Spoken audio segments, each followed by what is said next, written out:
Good morning, Raptor freaks.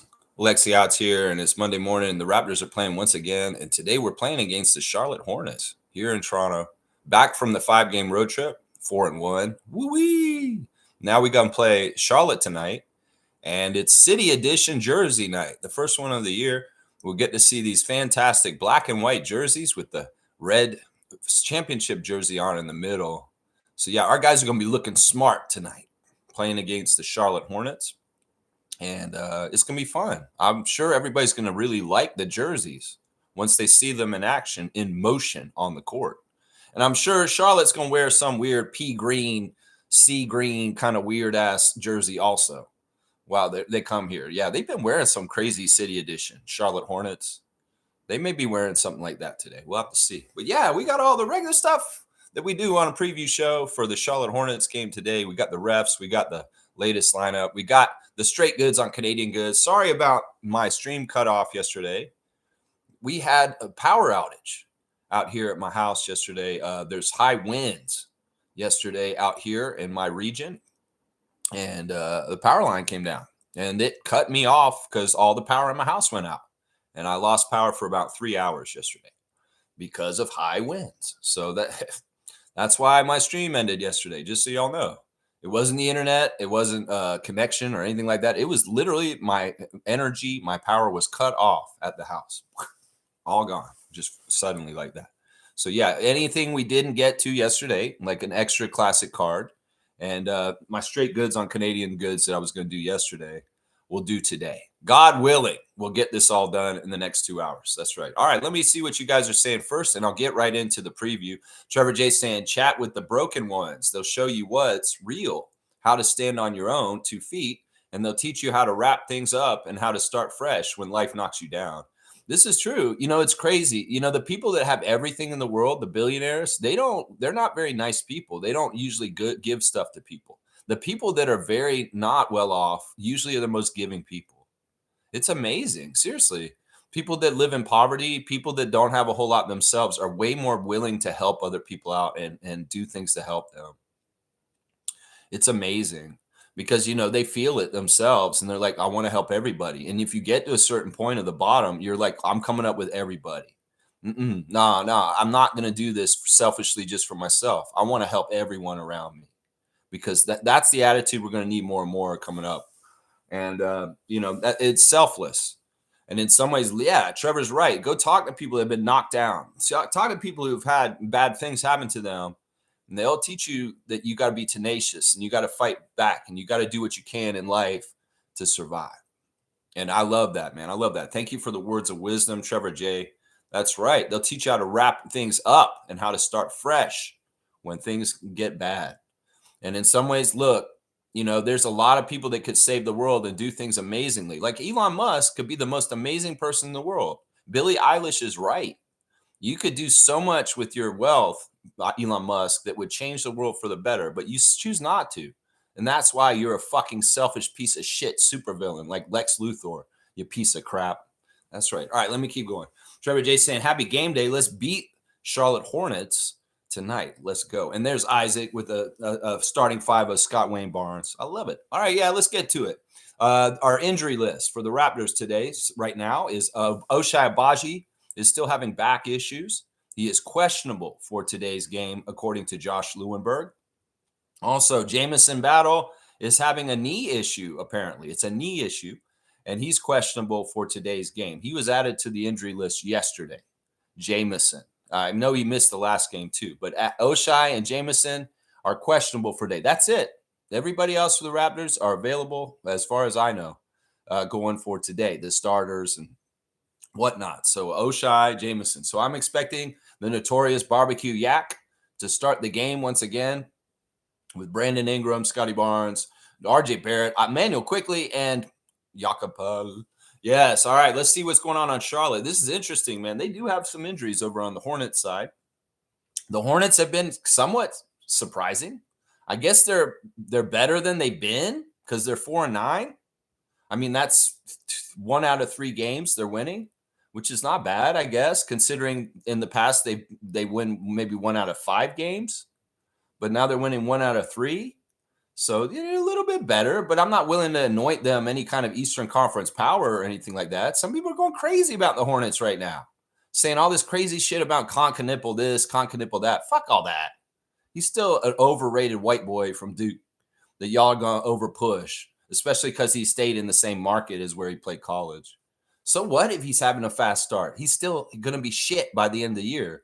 And other people will be rookies of the year. Concanipple is just an early starter on this. And some of it is because Brandon Miller hadn't been playing, that he looks so good right now. So, yeah, I don't get it, man. We'll have to see these guys for ourselves. We'll have to see just how much of a badass Concanipple is, a man who has a last name that sounds like a woman's body part. And Ryan Kalkbrenner. Yeah, this is another one. This guy's shooting like 90% right now because he's just really big. But, maybe he hasn't had many centers around him pushing him around or saying, hello, welcome to the NBA. Get the fuck out of the lane, motherfucker. Maybe Ryan Kalkbrenner needs to meet Mr. Yakapurtle tonight. And he can show him, hello, rookie. You're a rookie. And you're going to get fucking pushed around by a vet right now. And that's what I want to see tonight. Kalkbrenner may be looking good so far, but I want to see him get his ass pushed around by the Raptors tonight. That's right. So here's the injury list. And this is the most important one right here. Brandon Miller. Brandon Miller is out, y'all. He has a shoulder problem, and he's been out for a while. So he's been out for this whole month of November so far. So, yeah, that's the best player on the Hornets. That's the guy I worry about if the Hornets are playing us. I don't worry about no guy named Nipple. I don't worry about no guy named Mello. I don't worry about no big-ass guy named Kalkbrenner. I don't give a shit about those motherfuckers. They're jabronis. I worry about Brandon Miller of Alabama. If he's playing for them, then I take this Hornets seriously. But if Brandon Miller ain't playing, I'm not taking you seriously. I'm sorry, Hornets. I'm sorry. I respect Brandon Miller and understand he's a good player. But if he's not suiting up for you guys, all right, I'm not respecting y'all. Y'all are a trash team, and you're going to get your ass beat tonight. And that's how I look at it right there. Other people on the injury list is our old friend, the idiot, Batman, Grant Williams. Grant Williams is out because of his knee. That's probably for the best. That's probably for the best, Batman. I'm Batman. I'm Batman. No, you suck. And you were a Boston Celtic thug for many, many years, and I've always hated you. And I'm glad you play for the Hornets and your sorry ass, Grant Williams. He's hurt. He's not playing. Don't worry about it. Josh Green is out because of his shoulder. He will not be playing against the Raptors tonight. And Liam McNeely, one of their rookies, is out because he's ill. He's got a license to ill. And he's sick, Beastie Boys. That's right. So he's out for today, too. So that's who's out for the Hornets. Liam McNeely, Grant Williams, Josh Green, and most importantly, Brandon Miller. Yeah, LaMelo's back, man. LaMelo is healthy. He's been on the injury list recently, but he is healthy for today. So we should see the llama-looking, crazy-ass ball brother who wanted to be the president of the United States, and that's why he didn't get drafted by a certain team, because he came in and did his draft interview. And they said, what do you see yourself doing after your playing career, LaMelo? I'm going to be the president of the United States. Okay, we're not drafting him. Okay, yeah, we're past. Sorry, LeVar. Your son's weird, man. And we're not drafting him. Yeah, sorry. Yeah, Hito Turkoglu. Ball. Yeah, Hito Turkoglu. Ball. Listen, this is what I'm saying. LaMelo Ball's playing tonight. So we got that crazy-ass Harlem Globetrotter point guard going to be playing out there doing his little tricks for the kids. And I won't be taking him seriously. So we'll just say that. That's kind of the premise when LaMelo Ball's on the court and I'm watching him. Oh, I can't take this seriously. I really can't. I can't take this guy seriously as a basketball player. And even though they overhype him and make him into a whole sideshow in the NBA with their advertising, I still don't buy it. I'm sorry. I still don't buy it. Their shooting guard is a rookie named Sion James.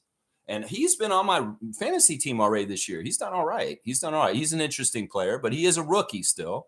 Concanipple is their small forward. He is a rookie. Miles Bridges. Oh, yeah. Miles Bridges is their power forward. That's interesting. They won't play Miles Bridges at power forward. They're fucked.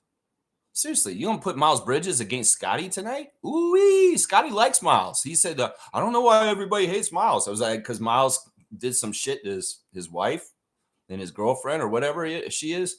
He's violent and did some shit to her, Scott. That's why. It's like, well, you're going to guard him tonight. You get to beat up on him. So why don't you beat him up, Scott? You're a good guy. Do some justice for women and beat up Miles Bridges tonight. How about that? I love that. Seriously. And Ryan Kalkbrenner, another rookie. So that's 3 rookies they're starting. 3 rookies they're starting, and LaMelo Ball. Yeah. Why do you think I'm not taking them seriously? I shouldn't. I don't think we should, because there's 3 rookies starting for them and LaMelo Ball. And that's all you need to say right there. Miles Bridges, a convict. Yeah, okay, so you got a LaMelo Ball, 3 rookies, and a convict that are starting for the Charlotte Hornets today. Yeah, I'm not worried about them. If they had Brandon Miller, once again, I would be more worried about them, but I'm not. Off the bench, they got Trey Mann, Colin Sexton. They've also got Musa Diabate. They got Pat Connaughton, the longtime veteran for Milwaukee Bucks, is on the Hornets as the old vet on their bench. He can be kind of annoying. Him and Mason Plumlee, who's also there still. KJ Simpson, Tijani Saloon, the French player. He's still playing for them. He's got some interesting attributes. He actually might be one of their better players on the down low eventually, but not right now. There's a lot of young people on this team, and maybe they're doing some lucky things so far. Maybe their schedule is easy. Maybe that's why they've won 4 games so far. That they just happen to, I'll go look at it. Let's go look at it. See who they beat so far to get 4 wins. They beat Brooklyn in their season opener. Okay, I understand that. Michael Porter Jr., and that's it. That's easy to do, Charlotte. Don't get all high and mighty because you beat Brooklyn in your season opener. Then they beat the Wizards in their 3rd game. Okay, another team that's not that good.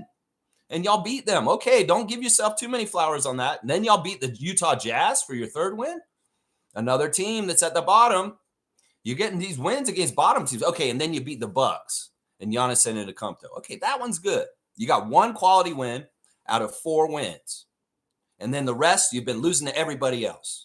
And there's some of these games, these are good teams that you're losing to otherwise as far as everybody else. So if you play a good team, you even lost the New Orleans Pelicans already this year, Charlotte Hornets. You lost to the Pelicans. They just fired their coach. So that's why I'm not taking them seriously. I don't give a shit if they're 4-9. They got 4 wins. Who cares? These wins, they got Brooklyn, Washington, and Utah. So I'm not taking them seriously. I'm sorry, I won't. I hope the Raptors take them seriously and just beat their ass. But I don't have to take them seriously, because I know if we're at home and we are on a badass streak of playing very well, that we need to just continue to do that and kick the shit out of the Hornets today. That's right. I want a 4-game win streak, and I want to win our 9th game out of 10 or something like that. Why not? Let's do it. It's the Hornets. This is a game where you got to beat the team that you're playing against. If it's shitty, you need to beat the shitty teams if you're a good team, right? Well, the Hornets are a shitty team. Let's beat their ass. This is what I'm saying right now. Yeah. All right, let's look at the refs. Let's see how that is conducive for us winning. It's actually pretty good. First of all, in the replay center, they'll have sitting in Secaucus, John Butler, Matt Callio, Nate Green, and Tyler Ford. All be sitting in there. That's a pretty good group. We like our Canadian Matt Callio, and Tyler Ford's the best ref in the league, honestly, if you ask me. Tyler Ford is the best NBA referee right now, currently in the business. That's right. He is. But we got good refs today here in Toronto. We got one that I thought was done, got fired, and wasn't going to be reffing anymore, but she's back apparently, which is amazing. JB DeRosa is our crew chief today. JB DeRosa is a second-generation NBA referee. His father, Joe DeRosa, refereed before him. He's number 14, like Jacoby Walter. He's in his 9th season out of Paducah, Kentucky. His favorite TV show is The Big Bang Theory. He likes the movie series The Kingsman. He likes Kenny Chesney. His favorite meal is salmon and risotto. His most like to visit Jost Van Dyke in the British Virgin Islands. He'd like to play golf at Pebble Beach. And his hidden talent is cooking. JB DeRosa has officiated 420 regular season games and 12 playoff games in 8 seasons as an NBA staff official. He made his debut as a playoff official in 2021-2022 season. That's right. Yeah, DeRosa is not a bad ref. He's the middle ref considered today. So, yeah, we win 54% of our games historically in 8 years of JB DeRosa. That's pretty good, 54%. And, well, the Hornets have the worst record out of all 30 teams with JB DeRosa as a referee. They win 20% of their games. That's 1 out of 5. So 54-20 is the split for the Raptors with the crew chief, JB DeRosa. That's right. He's got his worst win record for any of the teams in the league is Charlotte. So the crew chief That's his worst team. They have the worst record out of all 30 teams with JB DeRosa. I want to repeat that so y'all hear it. Second ref is dun dun dun dun dun dun dun dun dun dun dun dun dun dun dun. Who's next? Wow! This is Goldberg because we got Jason Goldenberg.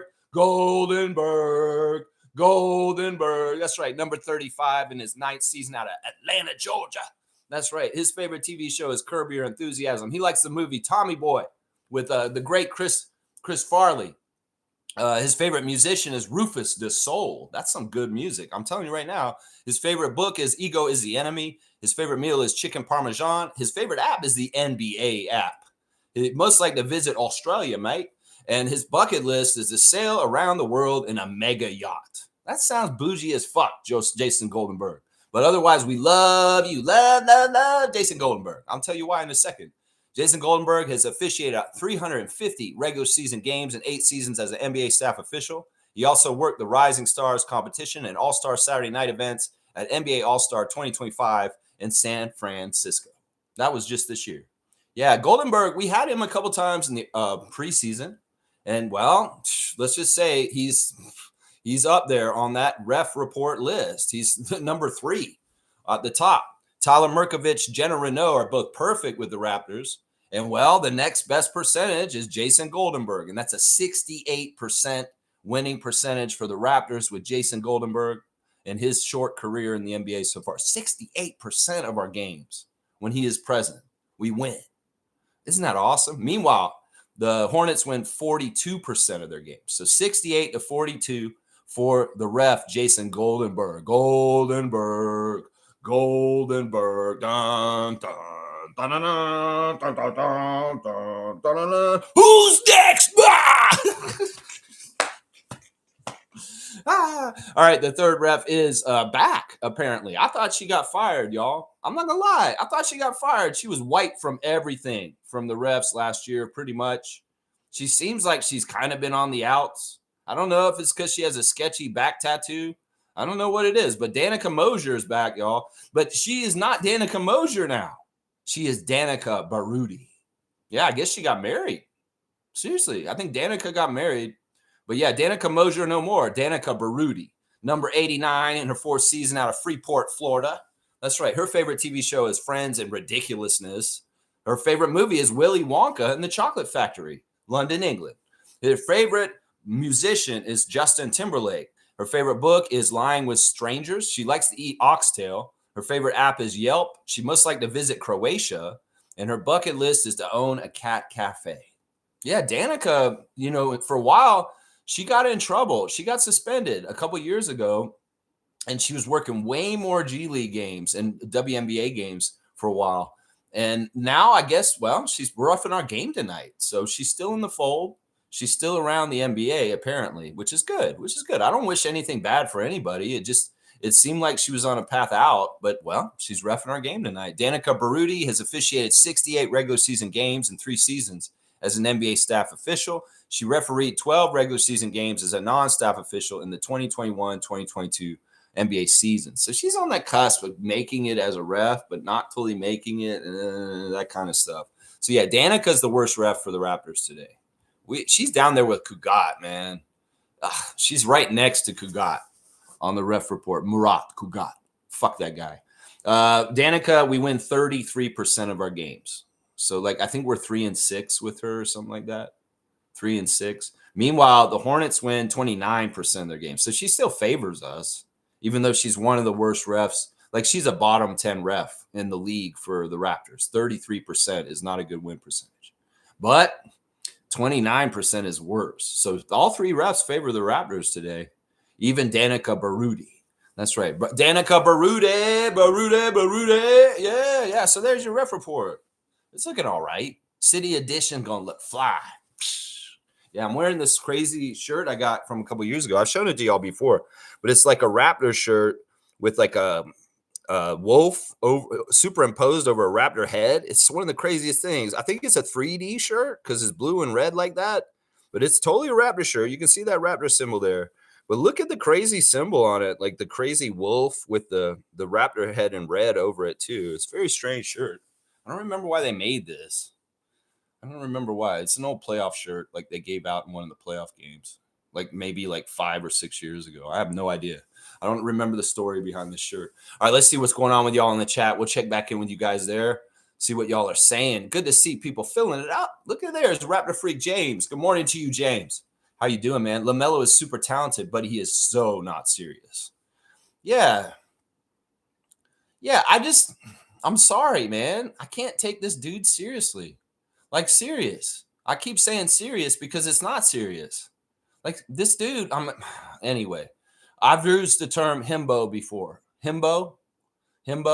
It's like a male bimbo. Yeah. You know, in some ways, we talked about this a couple days ago, IQ. We're saying maybe we shouldn't use the term IQ. Let's use the word acumen, just because Emmanuel is IQ, and we don't want confusion. So we were talking about the difference between basketball acumen and regular life acumen. I think that LaMelo Ball may be one of these weird people that has a very good basketball acumen, but a very poor life acumen. And I think that's what it is. I think that he does have a vision on the court. I think that he can see things in certain ways that are pretty interesting, but he's just not fundamentally right with his dribbles and the way he does stuff. He's just not going to ever be a good winning player because he's too goofy. He does goofy extra shit that's absolutely not necessary and is more likely to cause problems in some ways than success. So, you know, he may have a great court vision. He may have some basketball acumen, but in some ways, I don't think he has life acumen. And I mean, in some ways, that's kind of been the case with his whole family, it seems like. I don't know. Anyway, I'll dump on LaMelo for a while, Charlotte Hornets fans, just so y'all know. Seriously. Nako's here. Good to see Gerald. Y'all, if you see the name Gerald Mayhew on a comedy marquee in the city of Toronto, that means that it's Nako the Nacho doing the jokes on the stage. And maybe you go by and see Gerald do some stand-up in downtown Toronto. That's right. Nako the Nacho, how are you doing, man? Contain Con and Calc? Con and Calc? Are they giving them dumb names like that now already? Con and Calc? Man, I don't give a shit. Whatever goofy, cute shit they're trying to do with their rookies in Charlotte, I don't give a fuck. It's stupid. Seriously. I think that Stargate and I, when we were talking about Con Knipple around draft time, we have him dead to rights. Seriously, we know what's going on here. This is just some early hype with some early success. And this bullshit ain't coming around like this. This motherfucker, Jeff Hornacek. Come on now. This guy, Jeff Hornacek, they're trying to say he's Chris Mullin. Fuck that shit. He's Jeff Hornacek. He's not Chris Mullin. We'll see as time goes on. We'll see. Yeah, we'll see. Nako saying Miller, Calc, and Con could be something. Not now. Fuck that. This is a Raptors channel. Fuck the Hornets having good things happening, Gerald. They're going to be shitty. They're going to be immature. They're going to be hurt. They're going to miss games. They're going to be never going nowhere because the Hornets are a shitty franchise and they're always going to lose. That's it. That's what you say, Gerald. That's what you say right there. That's the right answer right there. Shaq Lindsay saying this: we really need to appreciate this moment and the job Darko is doing. Last year, we were in the lottery. This year, we're one of the top teams in the East. We're a top in the league in various categories. Yeah. I mean, it's a combination of the whole grand scheme of the plan that Darko had vision and the steps in building it. It's like, look, we've used the analogy that we're building a new house. We built the foundation. We've built the first floor. We can live in this house now. We've built enough of this house that we can live in it and win. That's what I'm saying right now. And I love that. That took some time to develop. It's not something that just happened like this. This is the whole 2 years of Darko building up to this. And we got to give a lot of credit to Bobby Webster and Masai Ujiri for putting the team together the right way for the pieces to fit like this. Sandro Mamu, huge acquisition. Brandon Ingram, huge acquisition. Drafting Colin Murray-Boyles, huge acquisition. And these are all things that led to the better success for this year. ESPN has a new article out this morning talking about who are the pretenders and contenders for the championship this year. And they're disrespecting us once again. They're tiering Orlando and Atlanta above us with some bullshit, which is not true. And they're saying that we're kind of like in the middle. We're middling team. Fuck you, motherfuckers. You're going to see how middle we are when we're at the top of the Eastern Conference all year long, starting now. So you go ahead and get it right, Kevin Pelton and Zach Cram. You're going to fucking find out because the Raptors are going to cram the reality down your throats that we are fucking a top 3 Eastern Conference team. And your bullshit rankings will reflect that by the end of the year, because you will have to come to reality, is what I'm going to say them right now. They're still tearing Atlanta above us. Don't you read the room? Everybody said our team wasn't going to work. Well, it seems like Atlanta's saying that Kristaps Porzingis isn't working, and they're already putting him on the trading block and looking to shop him. How many games in the season are we? And they've already given up on Porzingis. So don't give me this shit that Orlando is a team that's going to be top. They don't even have Trae Young. How the fuck are y'all calculating this shit? That you think Atlanta's a better team than Toronto? You're fucking crazy. They lost Trae Young, and Kristaps Porzingis isn't working out already. You're crazy for that shit. ESPN when you're bullshit. That's right. Shaq Lindsay, respect to you. Thank you for supporting this channel, Shaq Lindsay. I appreciate you a lot, man. I do. Seymour's here. Good to see Seymour holding it down in the Mountain Time region. Salute to you, Sheriff, the city slicker, just like Billy Crystal. Get away from me, Jack Palance, with your creepy ass smile. That's right, city slicker. That's right. Isaac Campbell, W to Seymour. That's right. Seymour saying big up to the O. Isaac, the benevolent one, holding it down in the Ottawa region. That's right. In the great capital of the great country of Canada, Mr. Isaac Campbell, the benevolent one, holding it down in Ottawa, the nation's capital, baby. That's right. We got Canada covered here. We got Alberta. We got out Ottawa. That's right. We got it covered here. That's right. Seymour saying this. Nah, yo, I know what's in them waters. I'm not sailing around the world on nothing. What? What are you talking about? Nah, yo, I know what's in them waters. I'm not sailing around the world on nothing. What are you talking about? What are you talking about? What waters? Who is he talking about? This is a non sequitur. I don't even know what's going on here, man. I don't even know what's going on here. All right, let's see. Shaq Lindsay saying this. Like fast break and half court efficiency. Last year, we were last. Several categories. To make that jump isn't easy, and we are getting better. Compare us to the team that we were in the same position as last year. I think the future is bright. I think the biggest difference between the Raptors at this time last year and the team this year is our offense. Our offense is way more capable and sustainable and just qualify. Like, we just have a good offense this year, and it's Brandon. Brandon came in and made us have a new extra special weapon that makes us extremely difficult to guard now. And the offense is really ticked up. Like, our offense has been shitty since the championship year, pretty much. I mean, we were pretty good the year after when we had our best record in the pandemic year. But after that, our offense has very much struggled in the NBA to keep up with other teams.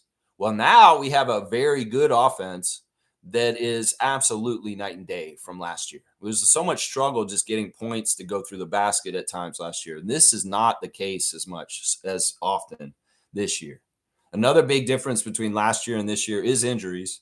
We did have Yak and Emmanuel and Scotty get hurt. Scotty got elbowed in the eye by Jokic around this time last year, and he was out for a while. And that was a huge missing player. So we had a lot of missing players. That's a big part of it too, right there also. Yeah, the future is bright. All right, you said it. We're doing it. That's right. Future's so bright, we got to wear shades, y'all. The future's so bright. I got a weird teacher. He wears dark glasses. Things are going great, and they're only getting better. We're doing all right. We're 10-1 in the month of November. The Raptors 905 have fun. Yeah, 10-1 between the two teams, between the Raptors and the Raptors 905. Woo-wee. Let's keep going with the wins in November. I love it. All right, I'll put them up here. Stargate is here. Good to see Stargate. Huskies and Raptors shirt. I like it. Yeah, I guess that's what it is. You know what? That makes sense. Stargate's saying this is actually the original Toronto team, the Huskies, behind the Raptors. So this is a history shirt. That's a Husky from Toronto, the inaugural season of the NBA, with the Toronto Raptor superimposed over it. Yeah, that's a history shirt. You just figured it out for me. Of course it's a Toronto Husky. It's not a Minnesota Timberwolf. It's a Toronto Husky, Lex. Ciao. All right, let me keep going. Seymour's saying this. If that logo is 3D, that is just hard as fuck. I like it. Can we see it again? Raptors for life. Yeah, let's look at it again. I don't think it is 3D. I think it's just superimposed over it, but it is hard as fuck. You're right, you guys. This is crazy. You can see the Husky and the Raptor over it. And there's like a skull and crossbones over the Raptor in red, which makes it even more kind of scary. It's pretty awesome, though. You know what? I have a goal next year. I'm going to do something interesting next year, guys. Maybe I should start doing it soon, but I figure I'll do it from January 1st. I'm going to do a challenge to myself. I'm going to see if I can wear a different Raptors apparel for 100 days to start next year. Every single show, I'm going to put on a different Raptors shirt that I own, and I want to see if I can make 100 days of a different shirt. Does that sound like a fun challenge, guys? So we can go through my inventory because I have a lot of Raptors gear. I have so much Raptors gear. In fact, I went into my shelf yesterday and dug this one up, and I'm like, man, I got so much in here. I was thinking, you know what? Maybe I should do the 100-day challenge. Can Raptors Freak put on a different Raptors shirt every single day for 100 days to start 2026? That's coming at the New Year's. We're going to try and do that. I'm going to have a new shirt every day, and I'm going to see if we can do this. We're going to try and see if we can do it. Yeah. Seymour saying this. I knew I should have kept my 3D glasses from that Badlands Predator movie. You know, I have an old pair of 3D glasses that I have somewhere just still. I don't know exactly where it is, but I know I still have it. And you know, I know what the movie was. Freddy versus Jason. Or no, Freddy's Dead. I think it was Freddy's Dead. I think it was a Freddy movie. It was a 3D Freddy movie. You guys remember a 3D Freddy movie? I think it was Freddy's Dead. I think that's what it was. I think it was called Freddy's Dead. It was before Freddy versus Jason. Yeah, Freddy's Dead. So I have like Freddy Krueger 3D glasses somewhere. I don't know where they are exactly. I should find them though, man. Yeah, 3D. I don't know if it is 3D though. I think it's just blue over red. Fiercey's here. Good to see MJ. Good morning, fam, and happy Monday. Happy Monday to you, MJ. Yeah, light work today. Good. Light work for you at work or also for us on the court. I don't know.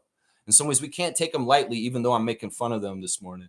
See, I don't want the Raptors to act like me with the Hornets. I can do this because in some ways, partly a comedy show here, but I don't want the Raptors to take them lightly. No. They better show up and they should smack them around and beat them and protect our record and win percentage and just keep going up.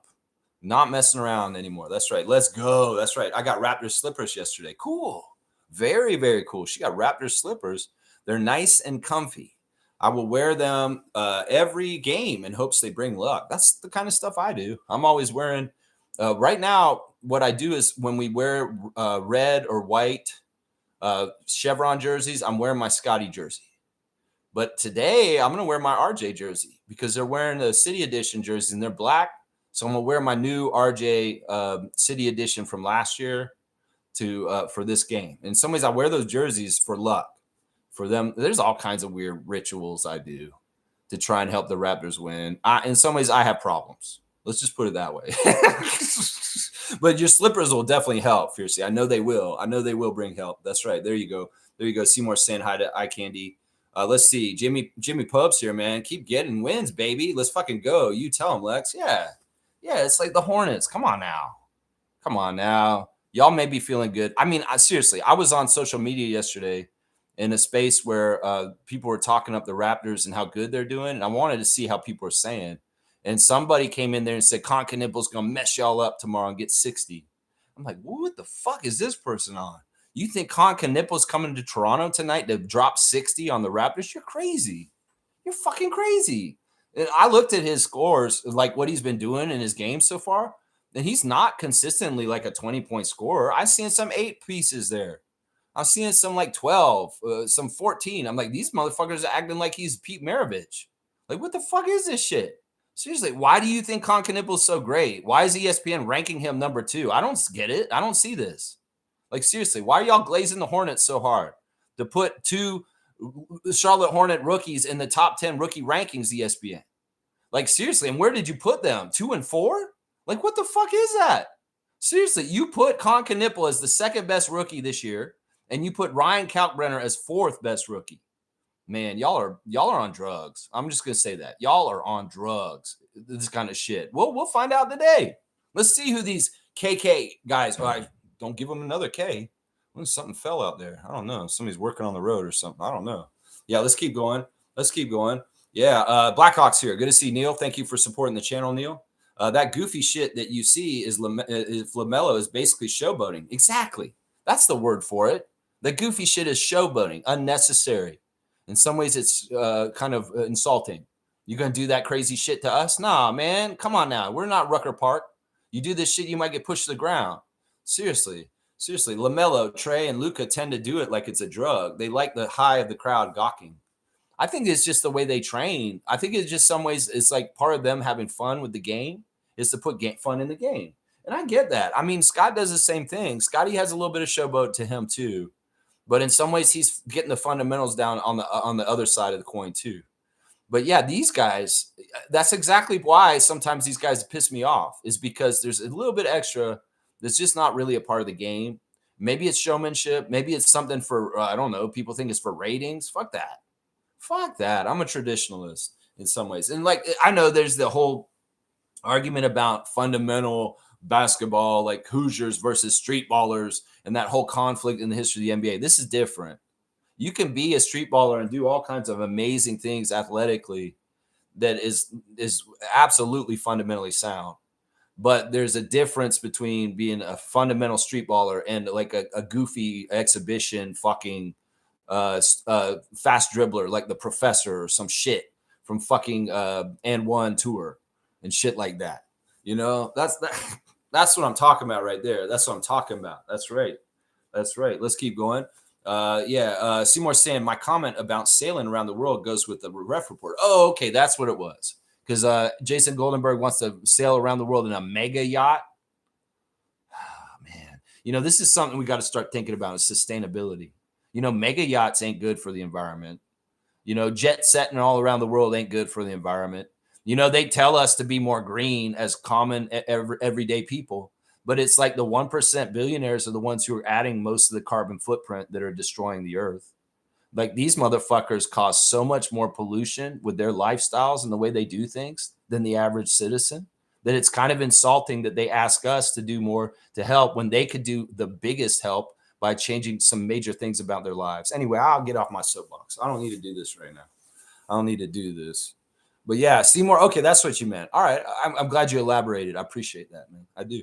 Let's see. Stargate saying Darko, like he heard me a few weeks ago when I said he needed to open up that telephone directory size playbook that we kept hearing about. He definitely has opened it up and is using it.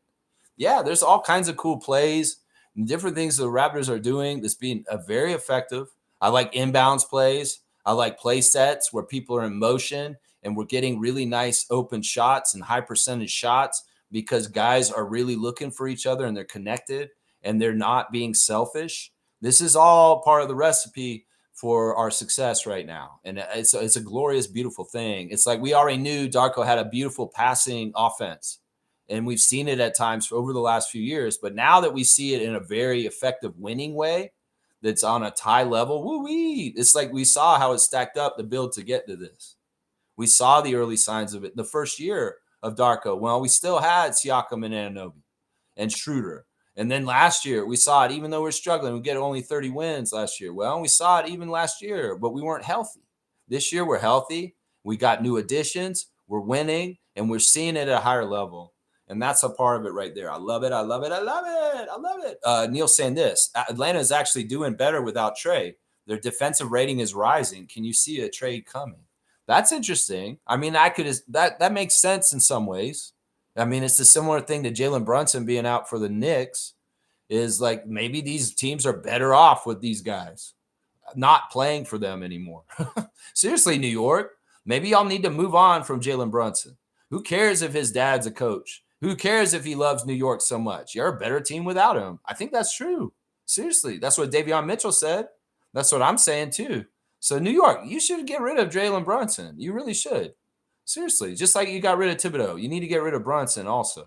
I'm serious. He's going to hurt y'all. You won't win with Jalen Brunson. I'm telling you right now. Indiana could put you out in the Eastern Conference Finals last year. Well, that's exactly what I'm talking about. You weren't good enough to beat Indiana. That's partly because of Jalen Brunson, because he's easy to figure out, and he's your Achilles heel on the down low. And that's why I don't believe in any kind of New York Knicks championship while he's running your team.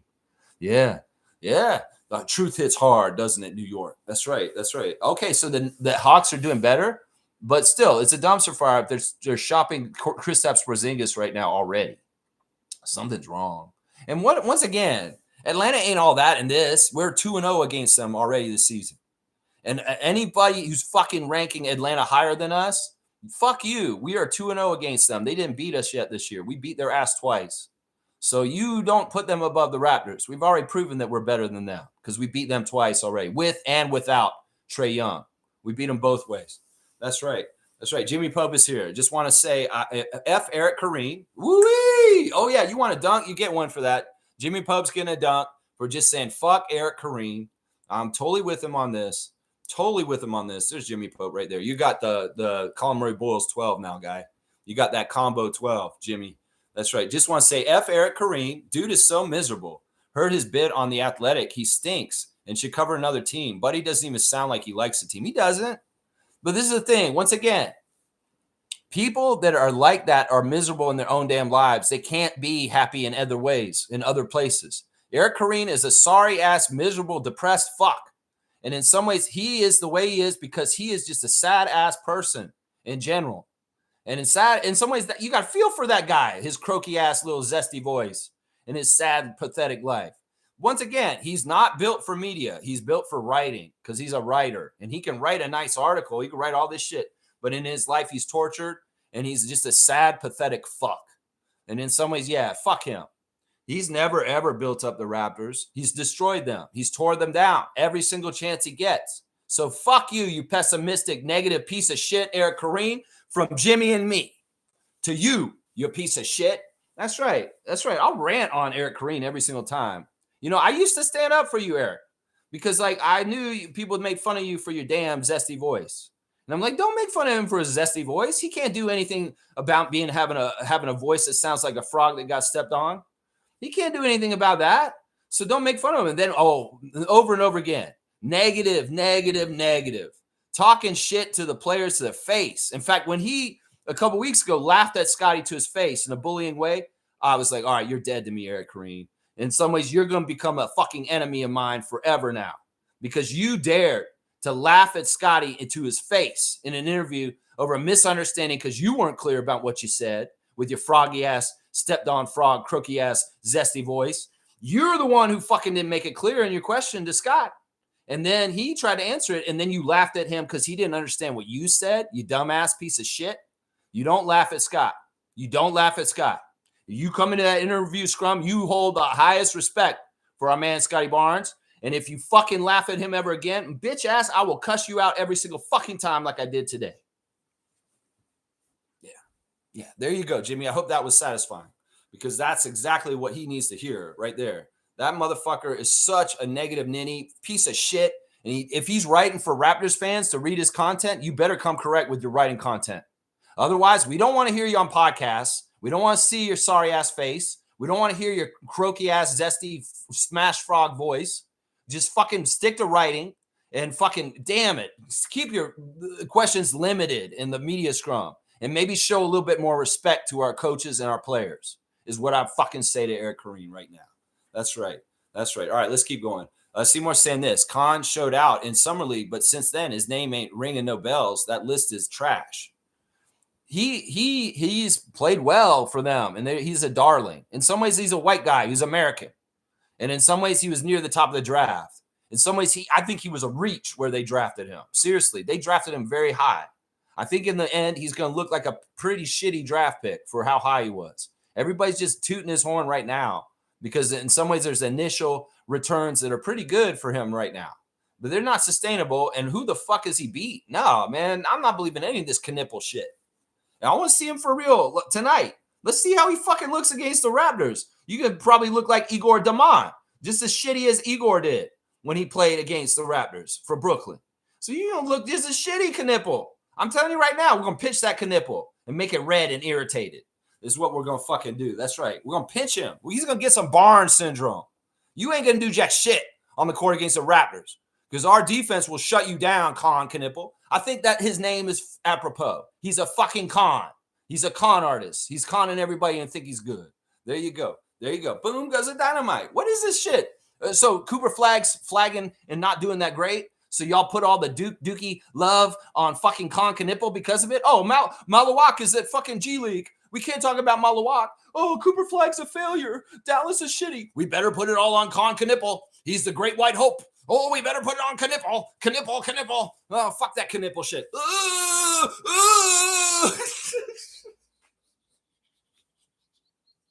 I'm sorry. I'm out of control right now. I need to calm down. Here, let's take a nature break.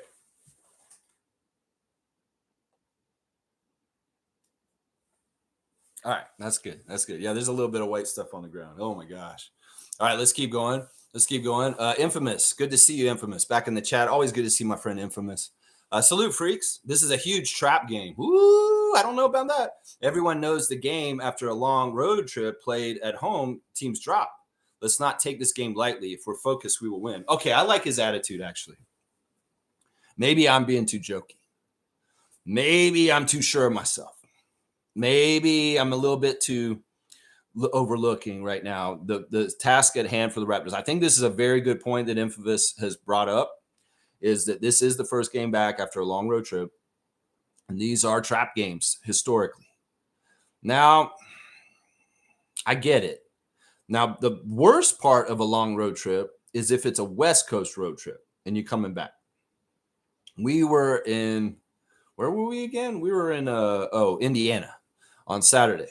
Indiana back to Toronto. So the time change isn't too bad. We had a day off yesterday.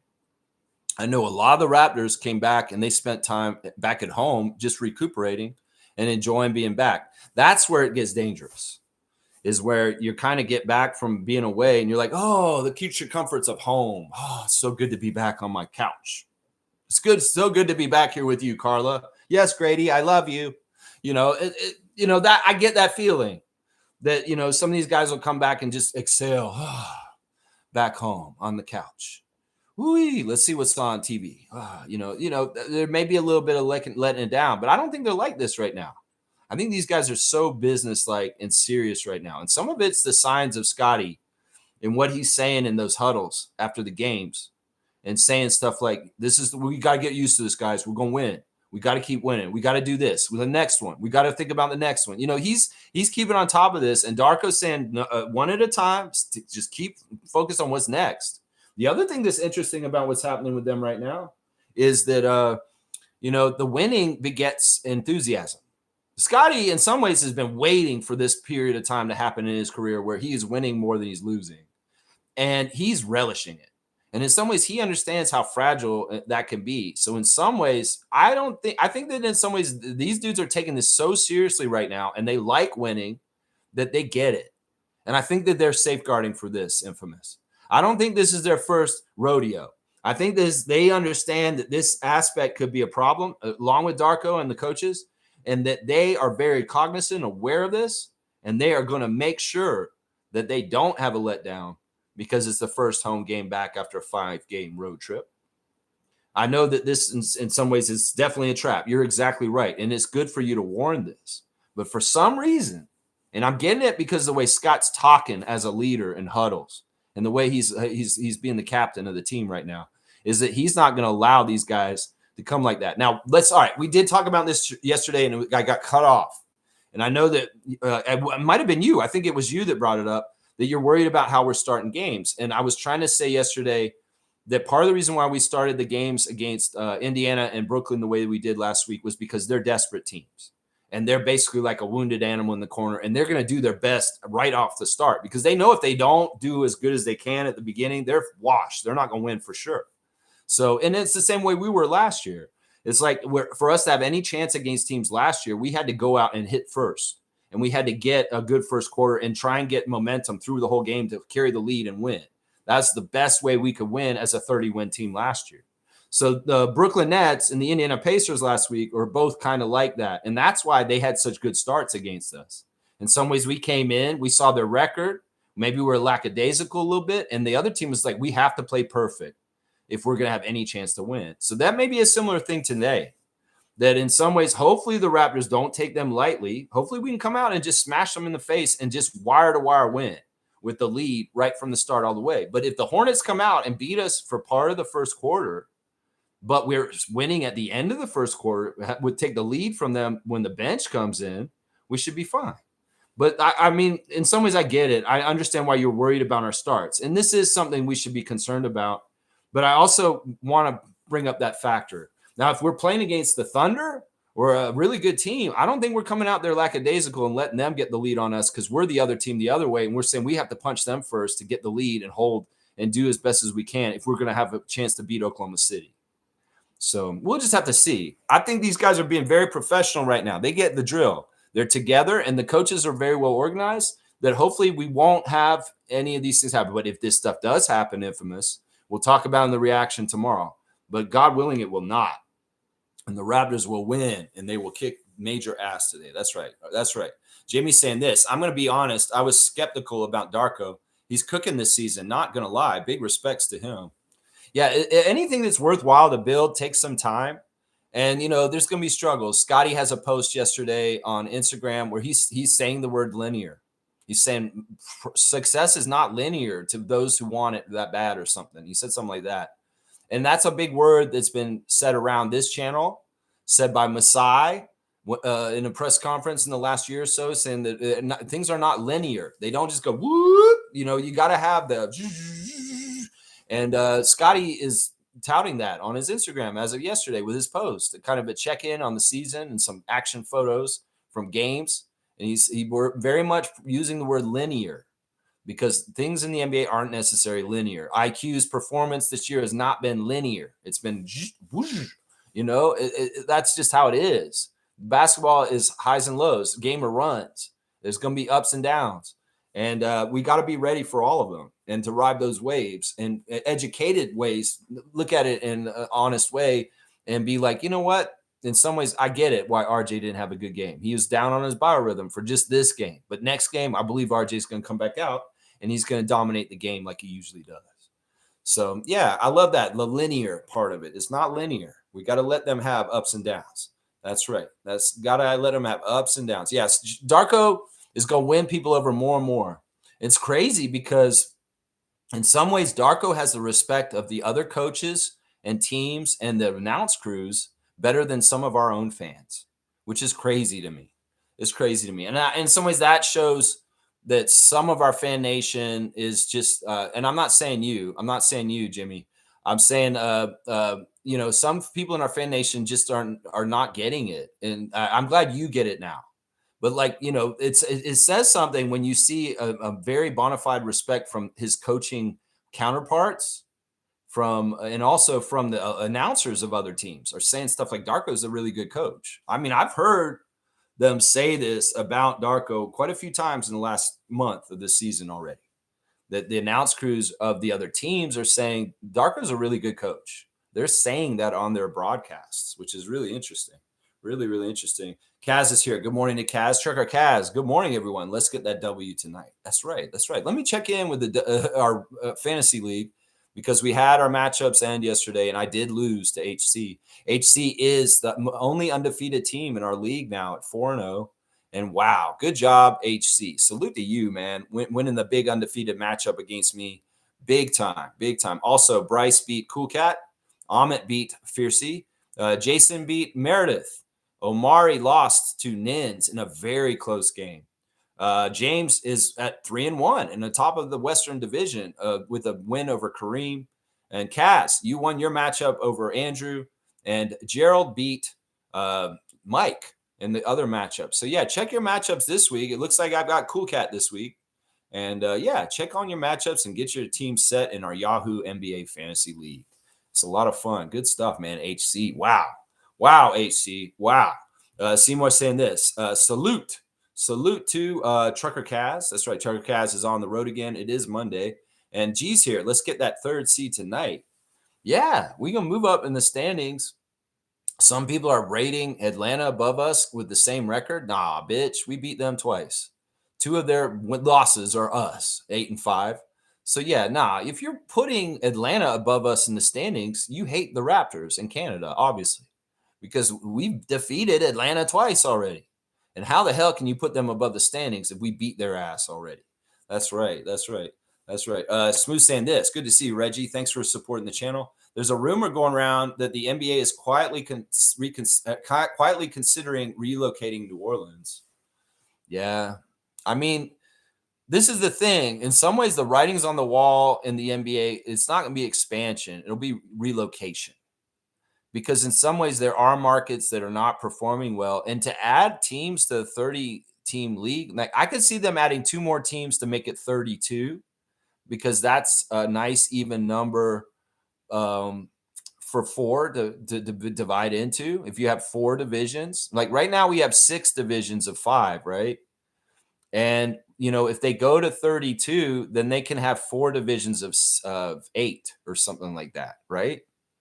So I could see them realigning the league if they get 2 more expansion teams added to make the teams total 32.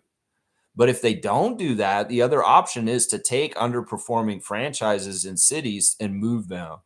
And the 2 that are likely are New Orleans and possibly Memphis. And those teams would go to maybe Vegas and Seattle. And they don't even add new teams. They just take existing franchises, they move them out of cities that they're in, they're not doing well.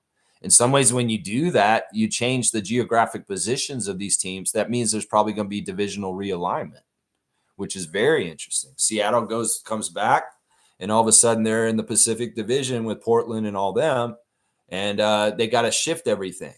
And we'll see how it pans out for the Raptors in those cases. But yeah, this is very interesting. It's either going to be relocation or expansion coming with Adam Silver at some point. That's right.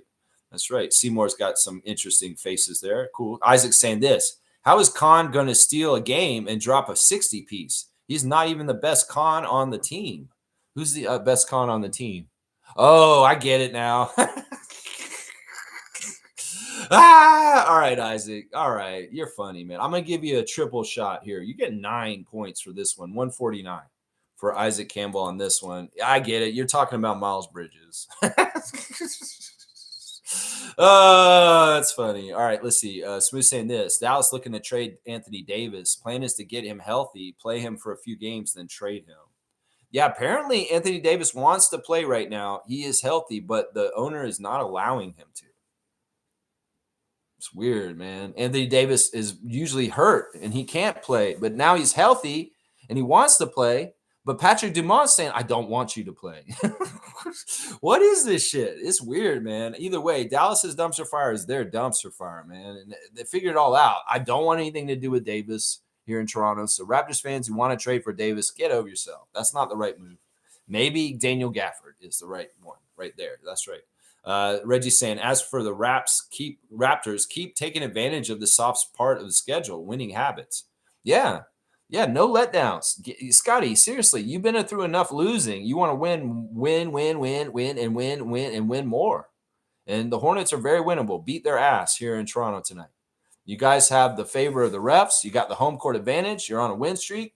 And honestly, you guys have the more veteran leader team that has better older players on it than the Hornets. You guys should be running circles around them. In some ways, this new level of picking apart mismatches that y'all are finally doing. I was like, I've always wanted the Raptors to play intelligent basketball where they come up in the half court set and they read the set as far as there's the mismatch. Oh, look, there's the mismatch. Scotty's got a guard on him down in the low post. Throw it into Scott. Let him do an easy little low post move. Oh, there's the mismatch. Brandon Ingram's got a guy on him that has no business trying to guard him. And Brandon Ingram can just turn around and shoot over that motherfucker easy. No, that's the thing. We're playing smarter partly because we are actually literally looking for very smart things to do that are high IQ, high acumen, high percentage shot, getting good shots kind of stuff. And Scotty's, I've heard him more talking about breaking apart defenses and looking for the mismatches more than ever right now. In some ways, they would frustrate me in the last 2 years because I'd see food left on the table in situations on the court. And I was lamenting to myself, like, why do NBA players just not play the mismatches anymore?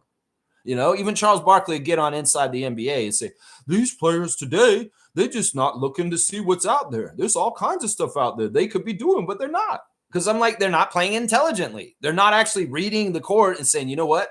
Boom, that's an easy score right there because of this combination of this guy guarding this guy. You know, this is what NBA used to be built on, is breaking apart defenses by knowing you got a mismatch and going to it and using it over and over again. You have the big man advantage. You're throwing it to Jakob, and he's dunking it on their heads over and over again, just like we did in the second half against Indiana on Saturday night. That's showing that we know that the mismatch is there. Say, let's feed Pirtle in the third quarter and bust this game wide open. Intelligent basketball is this, and I'm glad we're finally doing it. And in some ways, Scotty, this is part of the new level that Scotty's on. Scotty's learning this level now, where he can pick things apart mentally and smartly. This is what we need to do right now because this is the mismatch, and this is how we destroy them. And this is different. This is different. We didn't do this shit last year. This is different. And part of it is because of Ingram. Ingram being on this team, he gives us mismatch opportunities that proliferate and flourish. Just tons of them. Tons of them. I love it. I love it. I love it. I love it. I love it. Smooth saying this. Honestly, I've been to New Orleans a few times. There's no vibe for the Pelicans there. They're irrelevant.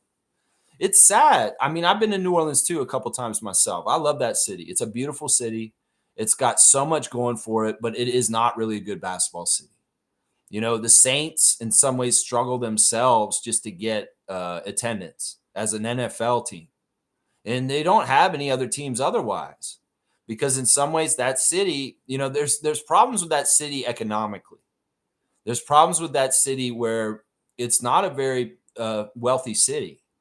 And in some ways, sports thrive, sports and culture and arts thrive in cities where people have disposable incomes. In the city of New Orleans, they may be more worried about keeping the electricity on and putting food on the table than coming down the arena to see the Pelicans play. And that's part of it. That's a part of it right there. In some ways, a healthy ecosystem as of an economy in a city is shown by people having extra money to spend at sporting events and movies and things like that. And when those things kind of go away, well, you start to see a recession in your economy or a depression. And the way the United States is heading right now to honestly, we're going to mimic what happened 100 years ago very soon. They had the roaring 20s in the 1920s where robber baron oligarchs at the top of society robbed people like crazy, like they're doing right now. It was a different level because it was like, not as technological. This is way worse, the one now. And they destroyed the economy and we went into the Great Depression. That's the history, y'all. They may not be teaching history in the United States correctly because they are repeating this shit.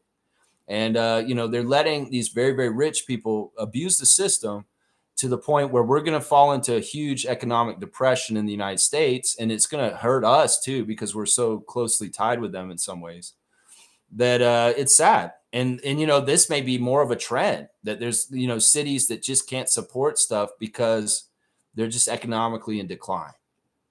And, we'll just have to see how this all goes. I feel for the city of New Orleans.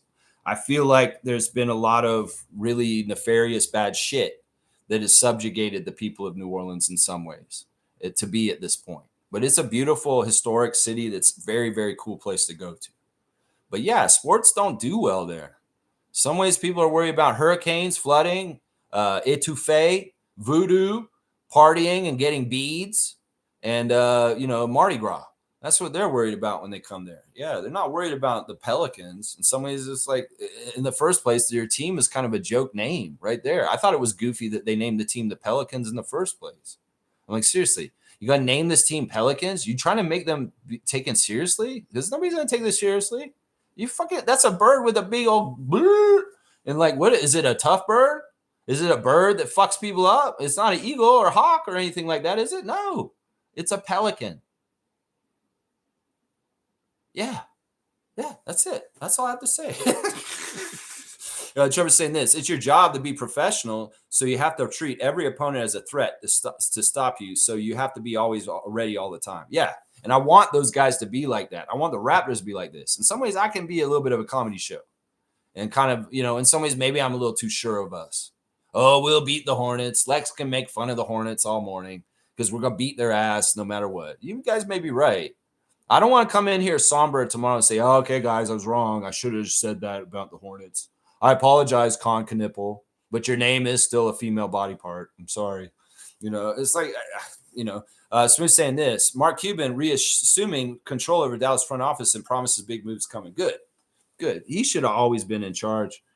In some ways, like, I hate this. There's these beautiful, passionate minority owners of the teams like Larry Tannenbaum and Mark Cuban that have the exact priorities right, and their heart is in the right place for what the team is. And then you have these bigger oligarch owners coming in. There's shady ass pieces of shit like Adelson and Rogers And in some ways, they're more in charge in things, but they don't know how to do the fucking right things for the team because they're out of touch. They're usually in their ego and they're absolutely trash people. But the passionate fans of the sport and the teams like Tannenbaum and Cuban, these are exactly the guys who need to be in charge and where the buck stops because they'll do things right to keep the team healthy because they care. They care like fans care. And that's the difference. In some ways, Patrick Dumont going to run that team like a businessman. Mark Cuban, even though he's a very successful businessman, he's going to run that team as a fan. And that's a difference right there. That's right. That's right. Mark Cuban won't let go of Gafford. Oh, really? That's the only thing bad about Mark taking control. Do we know this for sure, Blackhawk? Do you know this for sure? Maybe he would. Maybe the thing is, like, think about this, Neil. They want to build around Cooper Flag. In some ways, Kyrie, Clay, Anthony Davis, and Daniel Gafford are vets. And in some ways, they may not be pieces that they want to build around the young core that they want to build around Cooper. It may be way more attractive to them to trade those older players and get young crop, whether it's draft picks or younger players like some of the players we have on our team. I mean, I could see Mark Cuban saying, hey, I like some of your 2s and 3s on your team there, Bobby Webster. Could I inquire about this player? I won't say the name. And maybe we could do a deal. And this player, I'd like these 2 players for Daniel Gafford, please. And you guys get a big, and we get 2 young players that can play and grow next to Cooper Flag that will be more on his timeline. That's the change right there. I mean, by Nico Harrison railroading Luka Doncic to the Lakers, that immediately changed their timeline. Immediately, even though they brought a whole bunch of old players in afterwards with Kyrie and Anthony and Klay Thompson coming in, it's still that changed the timeline, especially the Cooper Flags who they're going to be building around. So I don't know. We'll have to see. Do you know this for sure? Or are you just saying this? Because I haven't heard Mark Cuban say anything about not wanting to trade Daniel Gafford. I don't know. HC is here. He's here to get his flowers. Morning, y'all. We know injuries are common, and that's how fantasy works. There you go. He's being nice to me. he's saying, Lex, I know you would have done better if some of you guys weren't hurt. And I agree. You're right. But in some ways, look, you won that. And in some ways, we ain't letting injuries be an excuse for anything. Seriously. And even with the Raptors, we want to continue to be very healthy this year. But with this team we have built, we can weather some stuff if we have to. And we should expect to win regardless of injuries this year, unless they're really, really like Indiana's injuries. Then you're like, yikes, that's bad. HC, salute, man. Great win, man. Congratulations. Shaq Lindsay saying this should be a good game. Both teams like to get out and run, but we're just better at it. And Hornets cunt. You said the word cunt. Oh my gosh, I'm going to give you a dunk because nobody's ever written the word cunt in my chat. Maybe I shouldn't say it over and over again either. Shaq Lindsay, this is like the weirdest like dunk. This is like one of those shots that goes in that you didn't mean to go in. This is like Scotty throwing a lob to Ochai Agbaji and it goes in as a 3. This is what this is. All right, you get a dunk for this because you mistakenly said that C word by accident right there. I don't know why I kept saying it after you said it. 141 for Shaq Lindsay. I mean Khan against our dick. Oh, wait, you did mean to say that. You were making a bad joke. Oh, wow. Okay, I thought you just misspelled it. All right, I don't even want to elaborate on that joke. All right, this is somewhat, it's not a G level channel, but it's not an X either. All right, Neil said this. With 32 teams, every team gets in the playoffs. All players get playoff experience. Wait, no, they're not going to do that. That's not what they're going to do. They're not going to make a big, huge 32-team tournament. That would take too many rounds. No, they won't do that. They'll do like 16 maybe. What is it? Like, yeah, 16. That's what they do already. They'll just have the 8 teams in each conference. But that's crazy. I don't know. Why would they do that? That don't sound right. It's an interesting idea, but it would take too long. I think that they might do it, though, because it's so much money. There'd be so many playoff games. If you had all 32 teams in the playoffs, that'd be weird, man. I don't know. That might work, though. In a weird way, I could see where this would work.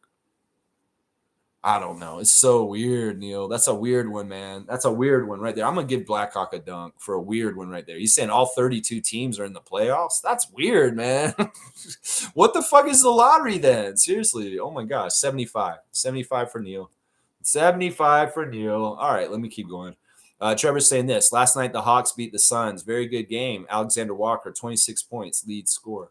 You know, the Suns have had a win streak recently that surprised me because I really think that they're garbage. But Devin Booker and Dylan Brooks have some synergy. It's weird, man. They still have only like shooting guards on their team, but somehow they went on a win streak recently. It's interesting. And the Hawks beat them. Well, in some ways, that just tells me that we're better than the Suns. Because if the Hawks can beat the Suns, we can beat the Hawks. That's my logic on that one. That's right.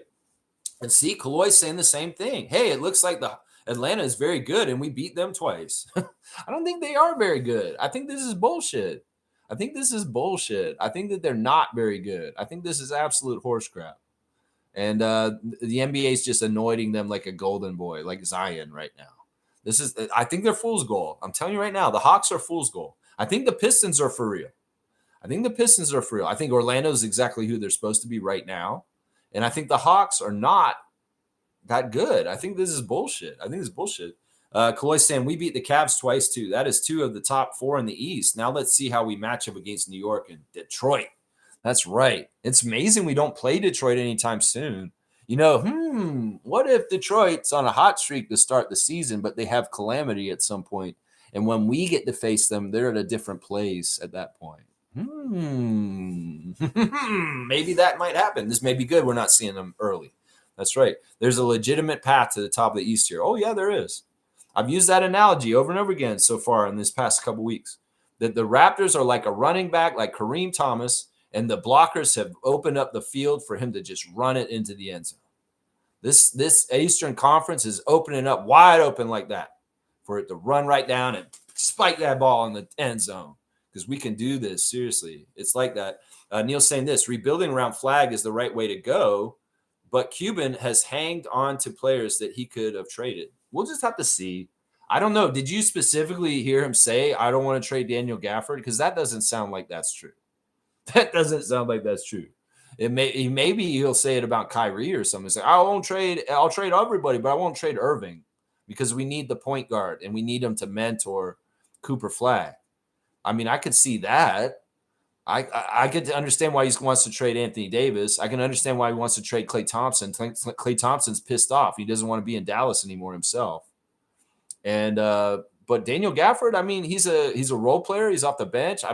Maybe he values him. I don't know. I haven't heard this. It's just a weird comment to say. Oh, Mark Cuban will never trade Daniel Gafford. That doesn't make sense. That doesn't make sense to me. Chloe's saying Cuban knows the game. There will probably be multiple suitors for Gafford. Yeah, we'll just have to see. Either way, he may be right that Gafford's not on the market and there are other players the Mavs are shopping instead. Who knows? We'll just have to see. Once again, we're speculating too much here. We will deal with the reality and what's happening. And in some ways, this is 2 steps too far, too quickly, too soon. We don't need to talk about it. I've seen some people already on Reddit trying to figure out how we're going to fit Sandro Mamu into our salary cap for next year because they really are 2 years from now after his contract's up. Why are you fucking going so far ahead? So much can change on our team so fast that even you trying to speculate on how we could keep Sandro Mamu past his current contract is ridiculous. Step by step, Cloud GMs, put it down. Wayne Strainer is here. He's telling y'all to shut the fuck up if you're Cloud GMs. Let's just fucking let Bobby do his job and we'll react to it after he's done. That's what I say on that. That's right. Smooth saying this. Miami will try to trade for Davis, in my opinion. Pat Riley wants the big names. Dallas could take advantage of that. I could see this. I've seen John Morant also tied to Miami rumors that the Heat may be willing to trade some of their main players just to get John Morant and gamble on that shit. Oh, that would be a bad move. I'm telling him right now. Yeah, let's see.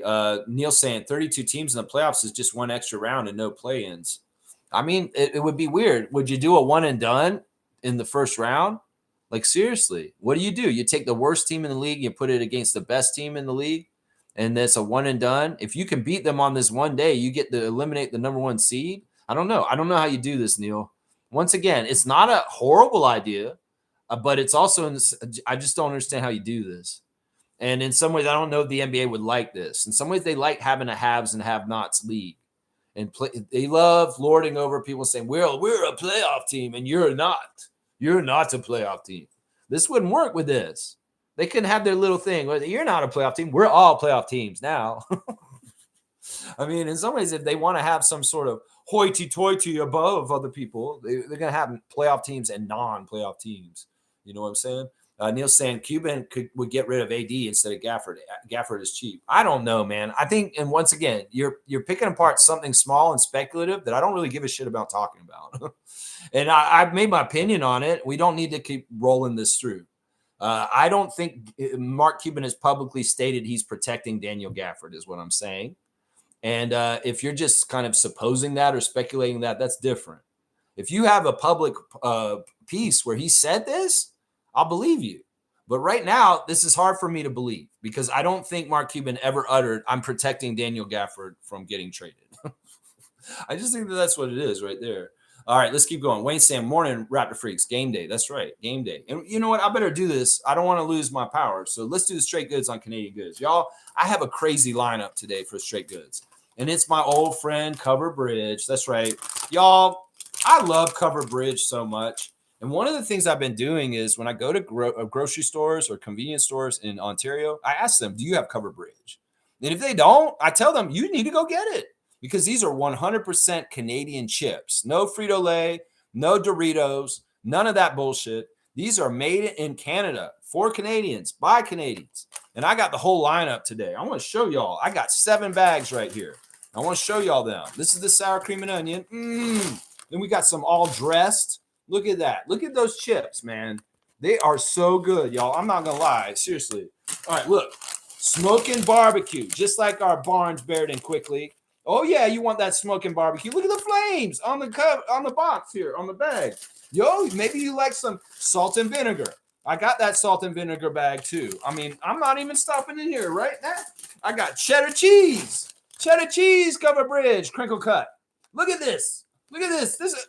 I'm telling you, and whoa, I'm not done yet. Look, ketchup chips. How Canadian can you get? Canadian-made potato chips that are ketchup chips. This is as Canadian as you get, Cover Bridge. Potato chips, the Canadian ketchup, and why not a dill pickle? A dill pickle flavor too. This is 7 bags of Cover Bridge in front of me right here. You can pick your favorite. See that little maple leaf in the corner? That's right. These are Canadian-made chips. Made by Canadians, sold in Canada, ain't got nothing to do with the United States, and they are fantastic. You know, Miss Vicky's used to be, she's Canadian, but she got bought up by American companies. So everything Miss Vicky's chips isn't Canadian anymore. You're putting money into the American economy for that, but these you are not. These are keeping it home, keeping it in the family, keeping it in the country.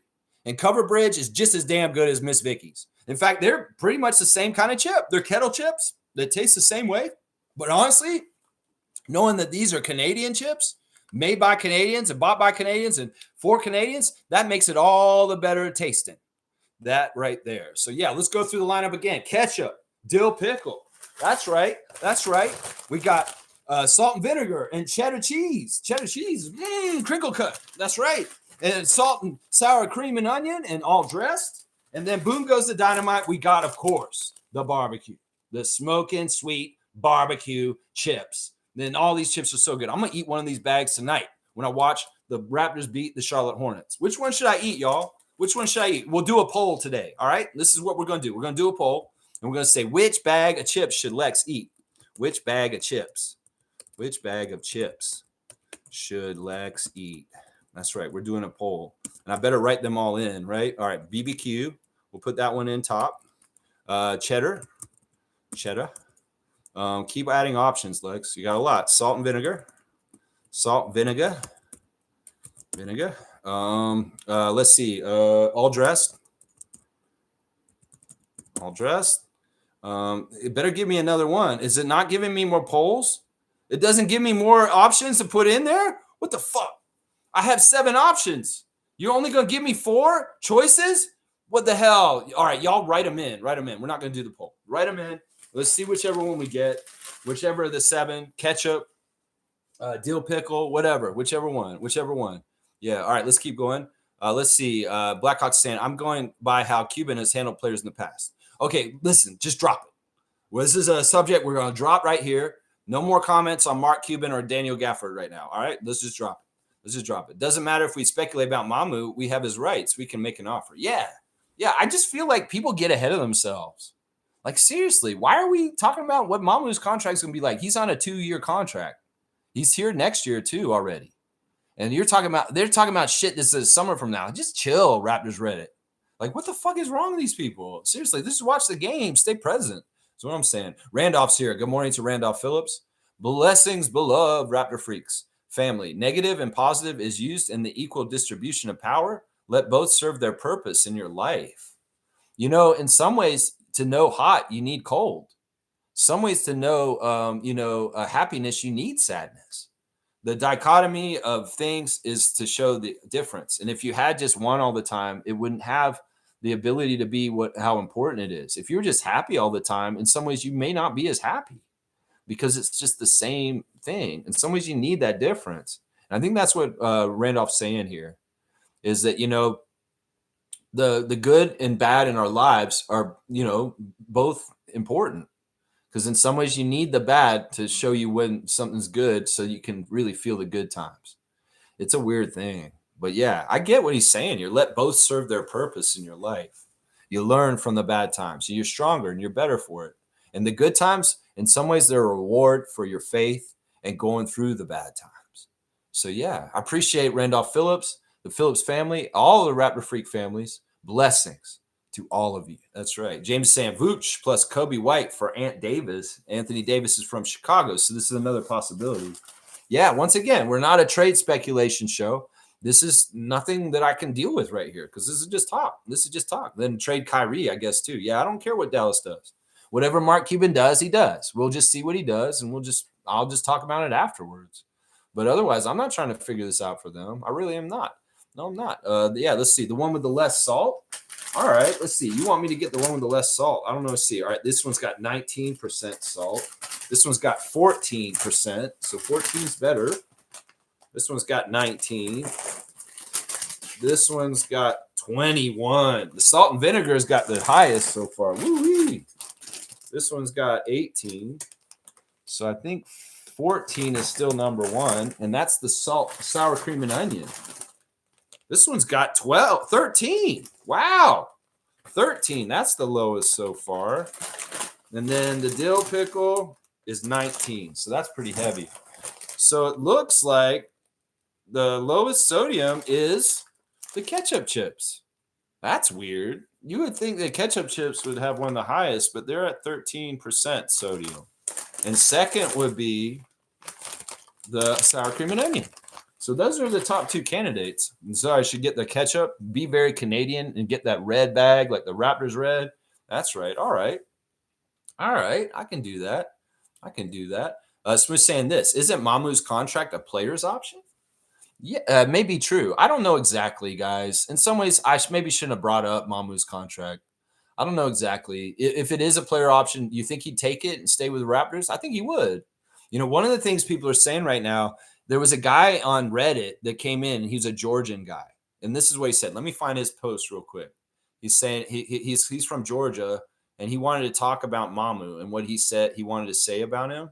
Let me just find it real quick. Okay, this is the guy. His name is George Brilliant. He said, as a Georgian, I will write a little information about Mamu. He was always a talent, both at the Montverde Academy and later at Seton Hall. His NBA career didn't take off for a few reasons, but the main reason was that the Bucks and Spurs perceived him as a classic center, when in fact, he never was a center, and he doesn't have the right height and arm length for that. He was a point guard as a kid, shooting forward as a teenager, and finally a power forward in the national team. He alternates between small forward and power forward with Toku Shengeli of the Georgian team. He can be a good playmaker and shooter, but his shooting consistency is his problem, and he needs to improve. Also, a small and insignificant piece of information, Sandro is half Georgian and half American, as far as he grew up in New York, and one of his parents is an American. So, Sandro, that's an interesting thing from the Georgian fan on Reddit, because he's saying that he thinks that the Bucks and the Spurs misused him and they didn't allow him to be truly himself. And I think what we're seeing with Sandro right now is he's getting used more true to his identity. In some ways, that's Darko's philosophy with his players is I want you to be you, and I want to encourage you and how you feel good about being you. And that's why we see Sandro dribbling the ball all the way up the court and laying it up like he's a guard, you know? So that's pretty cool. Now, could we forecast? Darko's letting Sandro be more Sandro than ever in his basketball career. Would he take his player option and stay with the Raptors for that? I think he would. So, I mean, that's kind of what I'm looking at right there. Anybody who's trying to be salary capologists and cloud GMs right now, just stop. As Sergeant Wayne and I would say, just stop.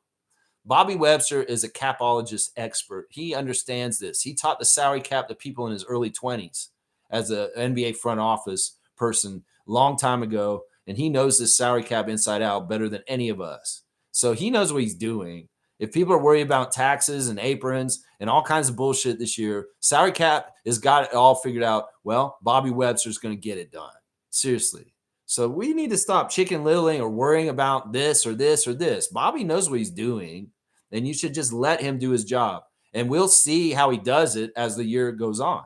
When we get near the trade deadline, when we get near to stuff, when we see him do a transaction, when we see him balance the books by the end of the year to land us financially where we should be. This is the thing. He can do it all. He can get the talent right and set us up with a very badass team, and he can also get us in the financials the right way economically also.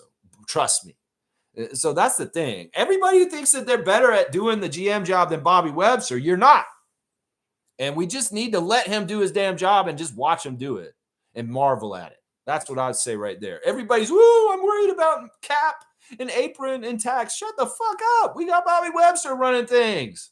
And this man knows what he's doing. It's insulting that you're worried about this, honestly. To me, it is. Because Bobby has such a proven track record of understanding this all very, very well, like the back of his hand. That's what I say about this. That's right. That's right. Seymour's saying Raptors will dominate with a 15-point win tonight. Okay, I like your prediction. You were right the other night, and I want to see this again. Seymour's ordering up a 15-point win for the Raptors tonight. So go on and get it, Scott. That's right. You're cooked to order. Cook it. Cook it up and serve it up for the Raptors fans tonight. 15-point win for our man out in Alberta named Seymour Pate. That's right. That's what we want. Neil saying, yes, it is, but we can work with that. That's right. That's right. I think that Mamu, if he's enjoying being on the Raptors this year, he'll take his player option and stick with us next year. I think that makes sense. I don't know why people are chicken littling or worry about this shit. Seriously. Kaloy saying, hey, Lex, have you discussed the Raptors being first in net rating and second in defensive rating in the last 8 games? No, I haven't.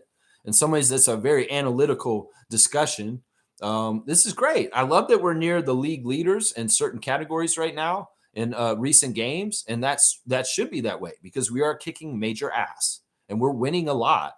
And people can poo-poo it and say, these guys aren't for real. Well, when this sustains and this continues, even past the easier schedule we have right now, they will realize it more and more. They will realize it more and more. You go ahead and poo-poo it, ESPN. You go ahead and say we're in the middle. You're fucking wrong. And you're going to see that we're higher tier than your tiers that you came out with this morning, Zach Cram and Kev Pelton. You ain't got it right. You got the Raptors in the wrong group, motherfuckers. You're going to see where we're at. That's right. That's right. Seymour's got Dookie. He's got that pink Dookie. I like that. That's right. Yeah, loving it. I'm loving it. Okay. Fiercely saying this, Lex, eat the smoky barbecue to commemorate smoking the Hornets. I kind of want to do that. That is kind of what I want to do is the smoky barbecue. All right. You know what? I will make the poll again, but this time I'm going to make it with just 4 of the different chips. Which chips should I eat? It's because they won't give me more as far as like it won't give me more options. So we're going to put in the barbecue like Fiercely just said. We're going to put in the ketchup because it's got the least amount of salt. We're going to put in the sour cream and onion. And the other one I'm going to put in is going to be dill pickle. Why not? We'll keep it Canadian. Dill pickle. Because that one kind of was low in salt too. So, all right, here we're starting the poll. Whichever one wins the poll, I'm going to eat that bag of chips during the game tonight. All right, guys? So you go ahead and get your votes in now for which bag of Cover Bridge. Great Canadian chips is Lex going to eat today? Will it be the dill pickle or the smoking barbecue? Will it be the ketchup or the sour cream and onion? Which bag of Cover Bridge chips is Lex going to eat for the game tonight? That's right. We're doing some voting on snacks. Scotty would love this. Scotty be like, look at Raptors Freak. He's doing a food thing on his show. He's talking about chips. Scotty be like, ketchup chips. When he tried them on his Twitch stream that one time, he's like, man, guys, I'm going to try ketchup chips for the first time. We got to watch that on his Twitch stream in 2022. Scotty Barnes, Twitch family 2022, forever. And many of the members are still on this channel right now. That's right. Scotty Barnes, Twitch family, forever. That's right. He loved that I'm talking food today. Scotty would love it. He would love it. He would totally love it. Let's see. Shaq Lindsay saying, what do you think about Jacques Lendl? Do you think the Grizzlies will be willing to trade him? He's an interesting player.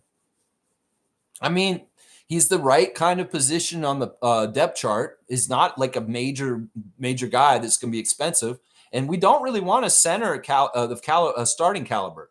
We want a backup. And Jacques Lendl may be the right person like Gafford. So I don't know. I prefer Gafford if we're going to choose between the two. But I think Jacques Lendl would be okay. Yeah, that Australian guy. Yeah, he might be all right. He might be all right.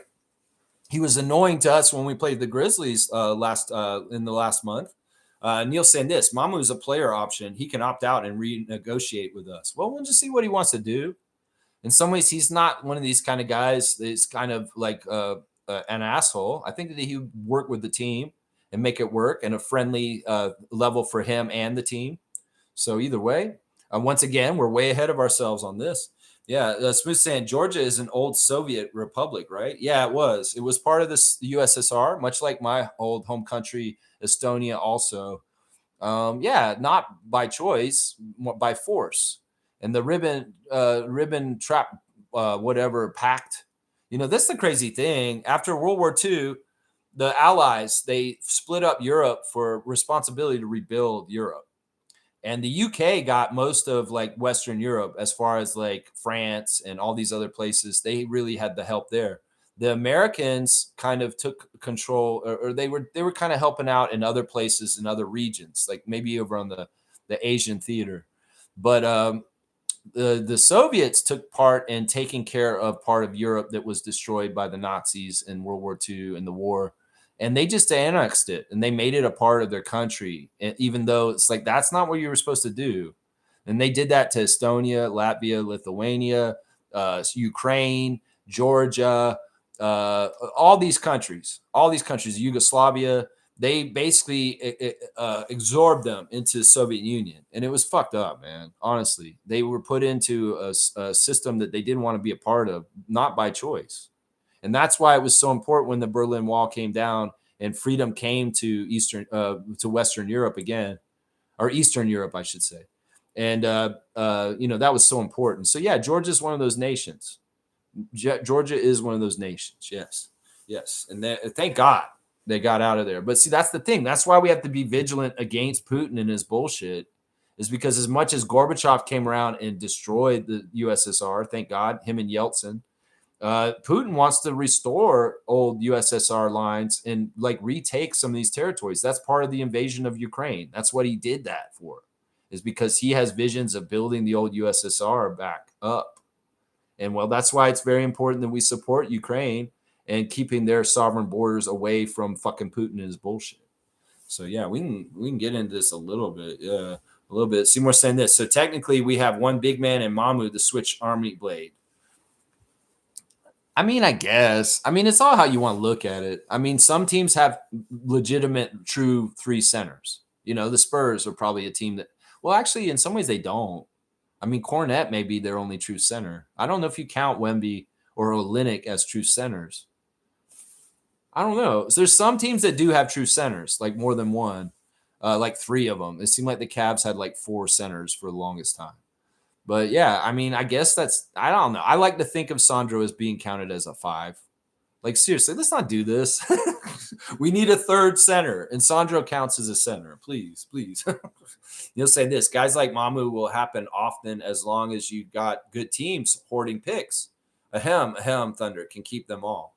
Guys like Mamu will happen often? What does that mean? I don't know what that means. Shaq Lindsay saying, instead of Gafford, I would love Jacques. from the Grizz, only $3 million.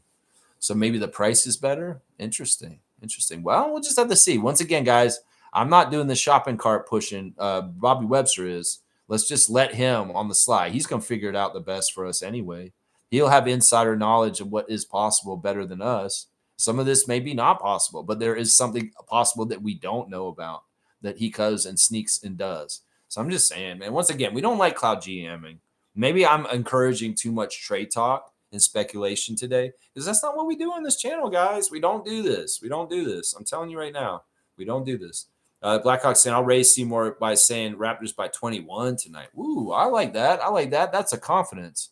21. All right, let's go. Scotty, change that order we just got. It was 15. Now it's 21. Okay. 21. Yeah. 21. Okay, Savage. Okay. Let's see.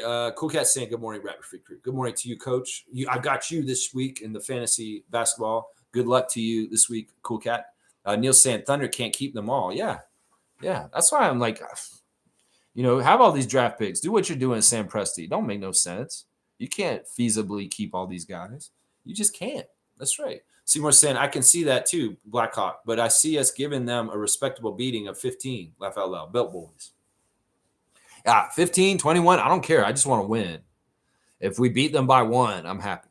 I just want to win. That's all I care about when it comes to this kind of stuff. All right, let's check on my tabs real quick.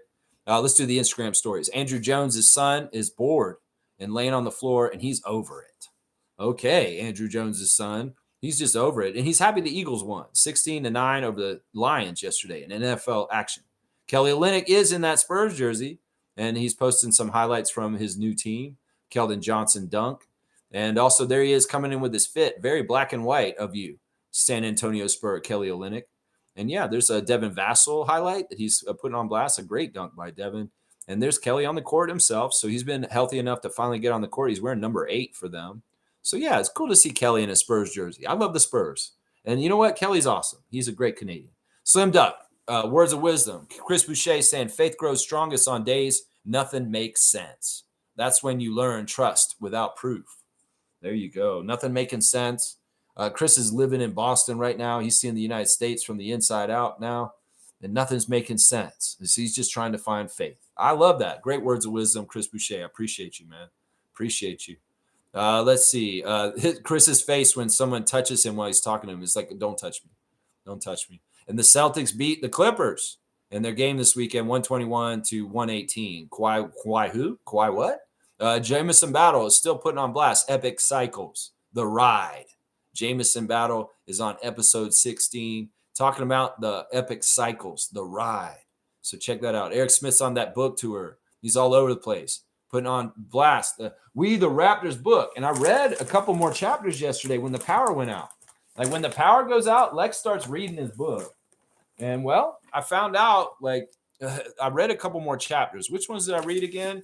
I read the Jimmy King chapter, which was cool. Jimmy King basically is talking about how, in some ways, being Fab Five was not a good thing for him because it was kind of like he was one of the lesser known Fab Five players, like Chris Webber and Juwan Howard and Jalen Rose, that being Fab Five actually hurt his career. And it was very interesting. We also find out from the We the Raptors book that Isaiah Thomas came to Jimmy King way before the Raptors even existed and said, I'm getting a team in Toronto and I'm going to draft you. And Jimmy King laughed at him at that time. This was in like 93. Jimmy King's like, because apparently the Pistons played with the Fab Five a lot. Like the Bad Boy Pistons were doing pickup games in Detroit against Juwan Howard and Chris Webber and them. And Isaiah got to know Jimmy King then. And he's kind of like, oh, you're really good. If you know what, I'm going to be in charge in Toronto soon. I'm going to draft you. And Jimmy King's like, what? Toronto? That's not even a thing. He thought Isaiah was on drugs. He thought he was like, wait, there's not even a Toronto team. Why is he saying he's going to draft me in Toronto? Like, this is weird, man. And he forgot about it. And then Jimmy King's watching the draft. And Isaiah drafts him in the second round. He's like, holy shit, I forgot he said that. And he did do it. That's the story of Jimmy King getting drafted by the Raptors. That's crazy. I didn't know that. Eric Smith, thank you for putting it in your book, man. That was pretty cool. And then the chapter on John Thomas was very interesting because I didn't realize John Thomas was doing so much in the honor of his dad. That was a very powerful chapter. John Thomas, he made some mistakes in his NBA career. Let's just put it that way. You have to read the book. And then there's the Doug Christie chapter. I read that too last night. And Doug really does love Toronto, but he is a Sacramento guy. But he really, what Doug Christie said basically is like some of the most important things that happened for me in my NBA career happened in Toronto because Isaiah Thomas believed in me. And in some ways, once again, this is another guy that totally touts Isaiah as being an absolutely important person to him, whether it was Damon Stoudemire, Tracy McGrady, apparently Jimmy King, and Doug Christie. You know, this is part of the reason why I'm so pissed at MLSE and Richard Petty treating Isaiah so badly, because Isaiah absolutely was bringing people to us. And so many of these guys are saying that Isaiah was the one who put the wing beneath our wings and made me believe I could do something. It's like Isaiah went and got Doug Christie from New York, and he said, I'm going to play you 40 minutes a game. You're going to get to play a lot. And he did. And you remember Doug Christie played a lot for us once he came to the Raptors. He played a lot. And Doug Christie gives all the credit to Isaiah Thomas for his career. He said, I would be nothing without Isaiah making this chance on me and bringing me to Toronto and being who I am. So, yeah, it's interesting. Also, I read the Antonio Davis chapter, which was very illuminating because basically Davis went over about the thing that happened with the metric system and how stupid it was. He said something on Jim Rohn's show about not wanting his kids to learn the metric system, but it was totally overblown and out of shape. And in some ways, he says, I've never had a problem with Canada. I never had a problem raising my kids in Canada. This is all bullshit. And honestly, we stayed afterwards and we had no problem with our kids getting education in Canada. So I'm going to kill this. So Eric Smith's trying to kill this whole history, reminding us of Antonio Davis and being anti-Canadian. It's not true. And I mean, it's symbolized by the fact that Antonio Davis Jr. plays in the Canadian Elite Basketball League as of right now. Like he played for them this summer. So the Davis family has no problem with Canada.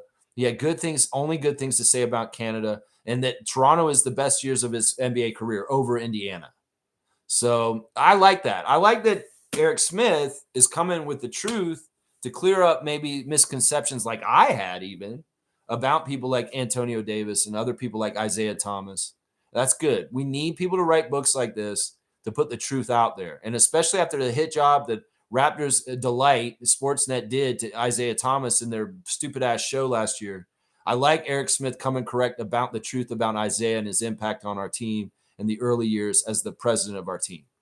It's important. They had a chapter with Alvin Williams in here too. That is absolutely badass that I read yesterday. That is a lot about the early playoffs, and it's very much in there how much Lenny Wilkens mattered and meant to Alvin Williams. I mean, he said it on broadcast recently. He did a moving tribute to Lenny, talking about how he's like his dad, and that Lenny believed in him, and he brought him to new heights in his NBA career under him. It wasn't Butch Carter. Butch Carter was a little confusing under Butch Carter, but under Lenny, things got more straightened out for Alvin. He had more room to grow. And Lenny Wilkens, just because he was calm and collected and didn't seem like he was doing his job, he was, trust me. So, yeah, this book is fantastic. I've been reading it more, getting further into it because the power went out.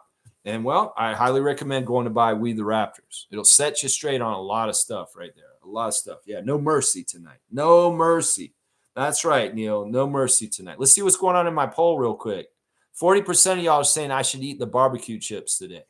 There's 33% for ketchup, 20% for dill pickle, and 7% for sour cream and onion. So it's looking like barbecue, guys. You guys want barbecue. Okay, that makes sense. We love barbecue in Toronto. Yes, we do. All right, let's keep going. Seymour's saying this. Okay, wait, I skipped a couple. Let me see. Let me make sure I get them all. Seymour's saying this. I can see that too, Blackhawk, but I see us giving them a respectable beating of 15. Okay. Blackhawk's saying it means Mamu was a great free agency pickup from Spurs, and there's going to be great free agency pickups from the Thunder. Yeah. We'll just have to see what it is. Once again, I'm only worried about playing right now. We're not in postseason. We're not in off season.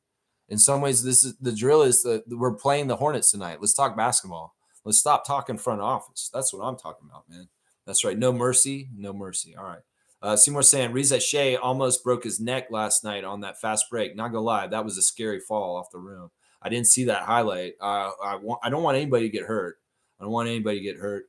That's for sure. Trevor's saying, why are we always ready to give up players? That man has many options, teams to go to, but he chose us because he knows he will get more playing time. Yeah. Well, Sandro did have choices.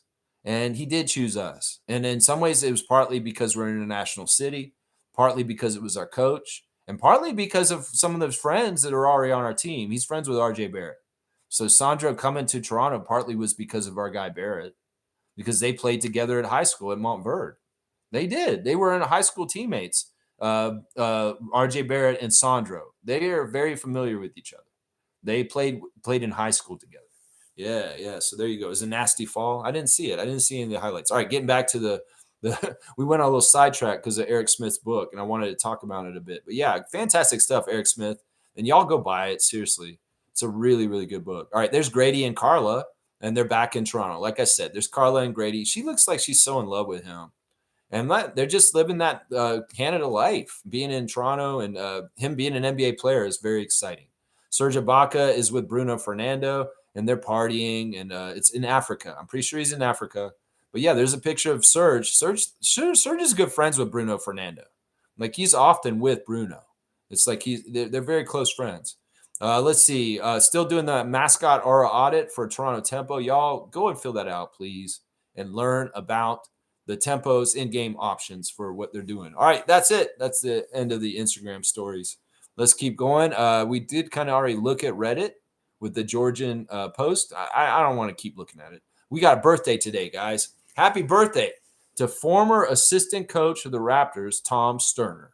Tom Sterner was famous for his interviews and his intensity. Yeah, he was that coach he was a coach on our team from 2011 to 2015. And yeah, he was very intense. He had pretty cool in between quarter interviews with Tom Sterner. Happy birthday. He's 69 years old today, guys. Assistant coach Tom Sterner from the Raptors past. That's right. All right, let me see. We're going to get done with this poll soon. Barbecue's still winning, 44%. I might end it for a second. Let's do 2 classic cards because we didn't get a classic card yesterday because I got cut off by the power going out. So we're going to do 2 classic cards. Here's the first one, guys. And full name answer, please. Full name answer, all parts. Here we go. Here's the first one. Who is this, guys? Full name answer. It's not very classic. It's not very classic. Infamous is saying this. I agree, Lex. People like Isaiah Masai should have been their own tribute night, but these bridges have been destroyed. Thomas was treated unfairly, just like Masai. You know what? I think that he'll be fine. I'll talk about this in a sec, Infamous. Kenny Lofton Jr. is right. Slug Deasy got it. That is Kenny Lofton Jr. Yeah, and it's not the son of Kenny Lofton of the Atlanta Braves, just so y'all know. So Slug Deasy is going to get that one. We'll say that one's 100. We'll say that one's 100. Kenny Lofton Jr. Lofton Jr. And he even got the junior in there. That was what I was saying. He needed to get that for sure. So 100 points for Slug Deasy on that one. All right, let's see. The second card, the one for today. Oh, this is fun. This is so goofy. I'm going to do this one still, even though I should cover this up here. We'll do it. I'll cover up the top part. There you go. There you go, guys. His name's on the back of the jersey, too. Come on now. It was just too easy. Come on now. It's like full name answer. This is the reason why Abaji plays, is what we're hearing. Yeah, it's Hakeem Olajuwon. James is going to get it. James got it this time. That's Hakeem Olajuwon. And this is the whole reason why Oshai Abaji plays in the NBA is because of this man. He's the GOAT to Oshai because his dad got into basketball because of Hakeem Olajuwon. And he wouldn't have gotten into basketball if it wasn't for the great Hakeem. So, yeah, that is definitely James. James got in there for this one. James, you don't always get the classic card. That's cool to see you get this one. That's right. Hakeem. And he even spelled it the way. You know, in the beginning, Hakeem was not spelled with the H. They spelled it with just an A at the front. And they changed it over time. That's too easy, though, James. That's a 50-point card. That's too easy. I mean, his name's all over it. It says Hakeem at the top and the name Olajuwon on the back of the jersey. Of course, it's like an artist one. It's an artist card or something. Look at the team that was on there with him: Adrian Caldwell, Sleepy Floyd, Dave Jamerson, Buck Johnson, Vernon Maxwell, Kenny the Jet, Larry Smith, Mr. Mean, Otis Thorpe, and Kennard Winchester, and David Wood. Wow, that's blast from the past right there. Blast from the past. That's right. All right, let me get back to that comment that Infamous put in. I want to just comment on real quick. I agree, Lex. People like Isaiah Masai should have their own tribute night, but these bridges have been destroyed. I don't think they've been destroyed. That's where I'll disagree with you. This is the thing. And, the falling out with Isaiah was weird. He really did hate the Raptors when they did not allow him to be an owner. And it was racial. I'm telling you right now, it was racial. In some ways, people were surprised that he got to be the president of the Raptors immediately after his playing career. He was in his mid-30s when he was our president. He was very young. And some people didn't like that. They didn't like the trends of a young player transferring not directly to coaching, not directly to announcing, but to president of the team. In some ways, that was a little bit too much, a little bit too high for some of the white people in charge of sports in Toronto. And that was a big part of the problem with him getting ownership. And what was promised to him by Batove was going to happen. John Batove Jr. Promised Isaiah ownership stake because they were friends from Indiana. And that's the whole reason why he came in, was because John was a part of Indiana and they was friends with Glenn Grunwald and Butch Carter and Isaiah Thomas from that time. So John Batove, if he had stayed as the owner, he would have allowed Isaiah to be an owner of that group. So the initial agreement was with John Batove. Then Alan Slate did the shotgun clause and kicked John Batove out of the ownership group, which was fucked up. And that's where it all went off the rails. And then the arena was not getting finished and done the right way. So the Leafs had to be involved all of a sudden. And the Leafs were going to come in and move from Maple Leaf Gardens to the Air Canada Center with us. And it really fucked things up because all of a sudden the Leafs brass were involved in our team. And they weren't before when John Batove and Isaiah were running it. So Richard Petty was the person in charge of all the teams, and they didn't want to give Isaiah an ownership stake. And it was racial. It's absolutely racial, was part of the reason why. And, he was bitter about it, and he left. And then he went to New York, and he was the coach of New York, and he did a couple things, and he kind of failed at the things he was doing otherwise. He was the president of the CBA for a while. He was in charge of the developmental league for a while, Isaiah. He tried different things. But over time, things healed with Isaiah. Isaiah's a really smart guy. In some ways, he got it that, I may never get closure with the Raptors the proper way, but I'm going to have closure with the Raptors for myself in this way. And nothing can take away the fact that I was their first president and I was one of the first architects of that team. I was in the inaugural season. It was a beautiful thing. And I enjoyed that time in Toronto while it was good. Not at the end, though. And in some ways, it only hurts me if I hate the Raptors. It only hurts me if I don't look at this part of my life. And in some ways, I want to be able to celebrate this part of my life and be okay with it. In some ways, it's not the fans' fault. It's not the city of Toronto's fault. In some ways, it's not even the Raptors organization's fault. It's just certain individuals' fault that things went this way. So Isaiah Thomas, in his heart, came to peace with this whole situation. And he came back around. He's a very big fan of the Raptors. And that's really been the case for the last 15 years. I think it was like in the 2000s, Isaiah was at odds with us and he hated the Raptors. In fact, I would see him go on NBA TV and he'd diss us. But then it switched. At some point, he started talking us up. He started to realize that he was a part of the very beginning and that in some ways he looks better for the Raptors' success. And getting the 2019 championship, he was elated about that. He had no hate about that. Now, is Isaiah Thomas going to get the proper kudos, like what Infamous is saying, where he comes into our arena, gets a tribute on the TV, and gets a warm ovation from people? I don't know if he'll ever get that. He should, though. He should. I think he should get that.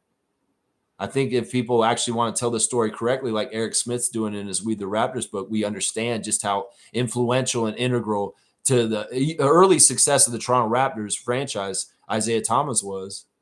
That's the great thing. Isaiah didn't have to fix the bridge with the Raptors because he fixed it in his own heart and the way he looks at it. And he's better for it. He's a stronger man for it. He's a bigger person for it. Petty's still petty, obviously, because he's still coming on Raptors Delight and talking shit about Isaiah Thomas at this point. They should have interviewed Isaiah for that special. I would have loved to hear his side of it and what he would have said about Richard Petty and MLSE and how he was forced out. I would have loved to hear that. So, legacy is an interesting thing. Legacy can be a very latent thing that's underlying, and it doesn't seem like it's really there, but it is. And Isaiah Thomas's legacy with the Raptors is very solid. Even if they don't acknowledge him, he knows deep in his heart, just like John Batove Jr. did too. John Batove talked about when the Raptors won the championship, and he was sitting in his restaurant, Wayne Gretzky's, on Blue Jays Way, and he saw them win. It's bittersweet. It's bittersweet because it was something he always wanted. He wanted an NBA championship in Toronto. That's why he started the team in Toronto. And he didn't get to be a part of the team for much longer than a year, which is bullshit, honestly. But he could feel the bittersweetness because he created this shit. He created it with Isaiah. And they both had a similar feeling. It's like, wow, they did it. Wow, they did it. We started this and they did it. That's kind of how they felt. But it's tough. It's tough because there was hurt. There was a lot of pain for both Batove Jr. and Thomas about the Raptors and their exits. And that was their baby that they conceived and they wanted to carry to fruition to a championship. But yeah, it's a tough thing. Masai, if he comes back to our arena and they put him on camera, they better damn for sure do a tribute for him. Oh, they better. They better. I don't know if Ed Rogers would allow it because he's a piece of shit. But Masai Ujiri definitely deserves a tribute video just like a player would if he came back to the arena and showed up in our arena and wanted to wave to everybody. Yeah. Maybe in some years from now, we do an anniversary. Maybe we're doing the 10-year anniversary of our Toronto Raptors championship in 2029. Masai Ujiri shows up and waves to the crowd and say, hey, guys, here's our former president of the Raptors, Masai Ujiri. He's waving to everybody on our, we could do that. And he can get his kudos still. He can. It just depends on how much of a man Ed Rogers is. If he's a little dick man, he won't do it. If he's a bigger than that man, he will do it. And that's the way. We'll just have to see, Infamous. We'll just have to see. There's no guarantees. There's no guarantees. You might be right. But either way, nothing takes away their legacy and the work they did and what they did and how they did it. It reverberates forever. It reverberates forever. And as long as we have people like Eric Smith, myself, telling the truth about Isaiah Thomas and his role in the Raptors' early years, then the history will be told correctly. And that's what that hit job, Raptors Delight, was last year.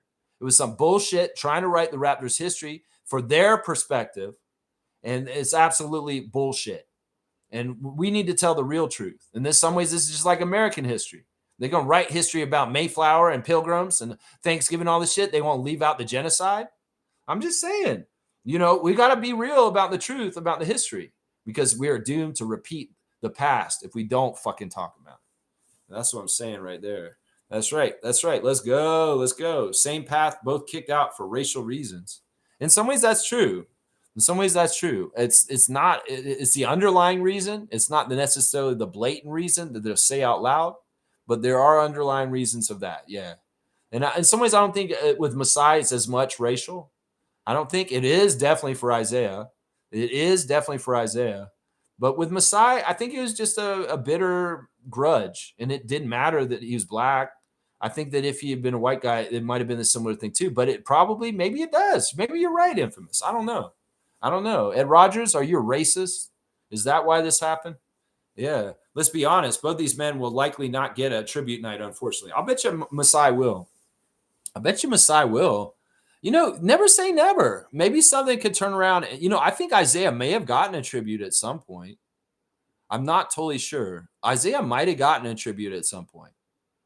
But Masai definitely should, and he deserves one. We'll just have to see how it goes. Right now, in some ways, I think the Raptors just want to have distance away from Masai in general, just so it doesn't seem like he's still associating with us. He is. Let's not get it twisted. Bobby Webster has him on speed dial. He still talks to him all the time. So in some ways, Masai has still got some influence over what we're doing because he's actively talking to Bobby all the time still. People need to realize that's true. Bobby let it out of the bag that he talks to Masai constantly still. This doesn't change. So I don't know. We'll have to see. if things are done in just ways, Masai Ujiri shows up on anniversary year of our championship, and he gets his applause from the crowd. We'll have to see. I don't want to be so jaded to think that this is exactly true what you're saying. All right, let's get out of here, guys. Thanks for watching the Raptor Freak stream. Once again, the Raptors are playing the Hornets tonight. Oshai Abaji and Jamison Battle are on our injury list. For the Hornets, they've got a ton of injuries going on with them. Brandon Miller is the key one, but also we got Liam McNeely, Grant Williams, and also Josh Green. So, yeah, they put Brandon Miller on the G League, on the Greensboro Swarm. So he's going to be maybe playing against the 905 on Wednesday, because that's who we're playing Wednesday morning. The referees for tonight, JB DeRosa favors the Raptors. Jason Goldenberg favors the Raptors. And Danica Barudi favors the Raptors. All three refs favor the Raptors for tonight. Keys to victory to win, just beat them. Play like you guys have been and kick their ass. That's all you got to do, Raptors. You guys can do this. They're a lesser experienced team. Y'all are more experienced. You're better. You should kick the Hornets' ass by 21. That's what they want. That's what they get. Let's close this poll right now. It's official. Barbecue will be the bag of choice for tonight. This is going inside of me later on. Smoking barbecue, Barnes, Barrett, and Quickly. That's right. I'm going to be eating the barbecue chips. Y'all chose it. This is a democracy here. I will be eating the barbecue chips tonight. Thank you for choosing your choice. That's right. That's right. All right, y'all. I'll see y'all tomorrow. Let's go.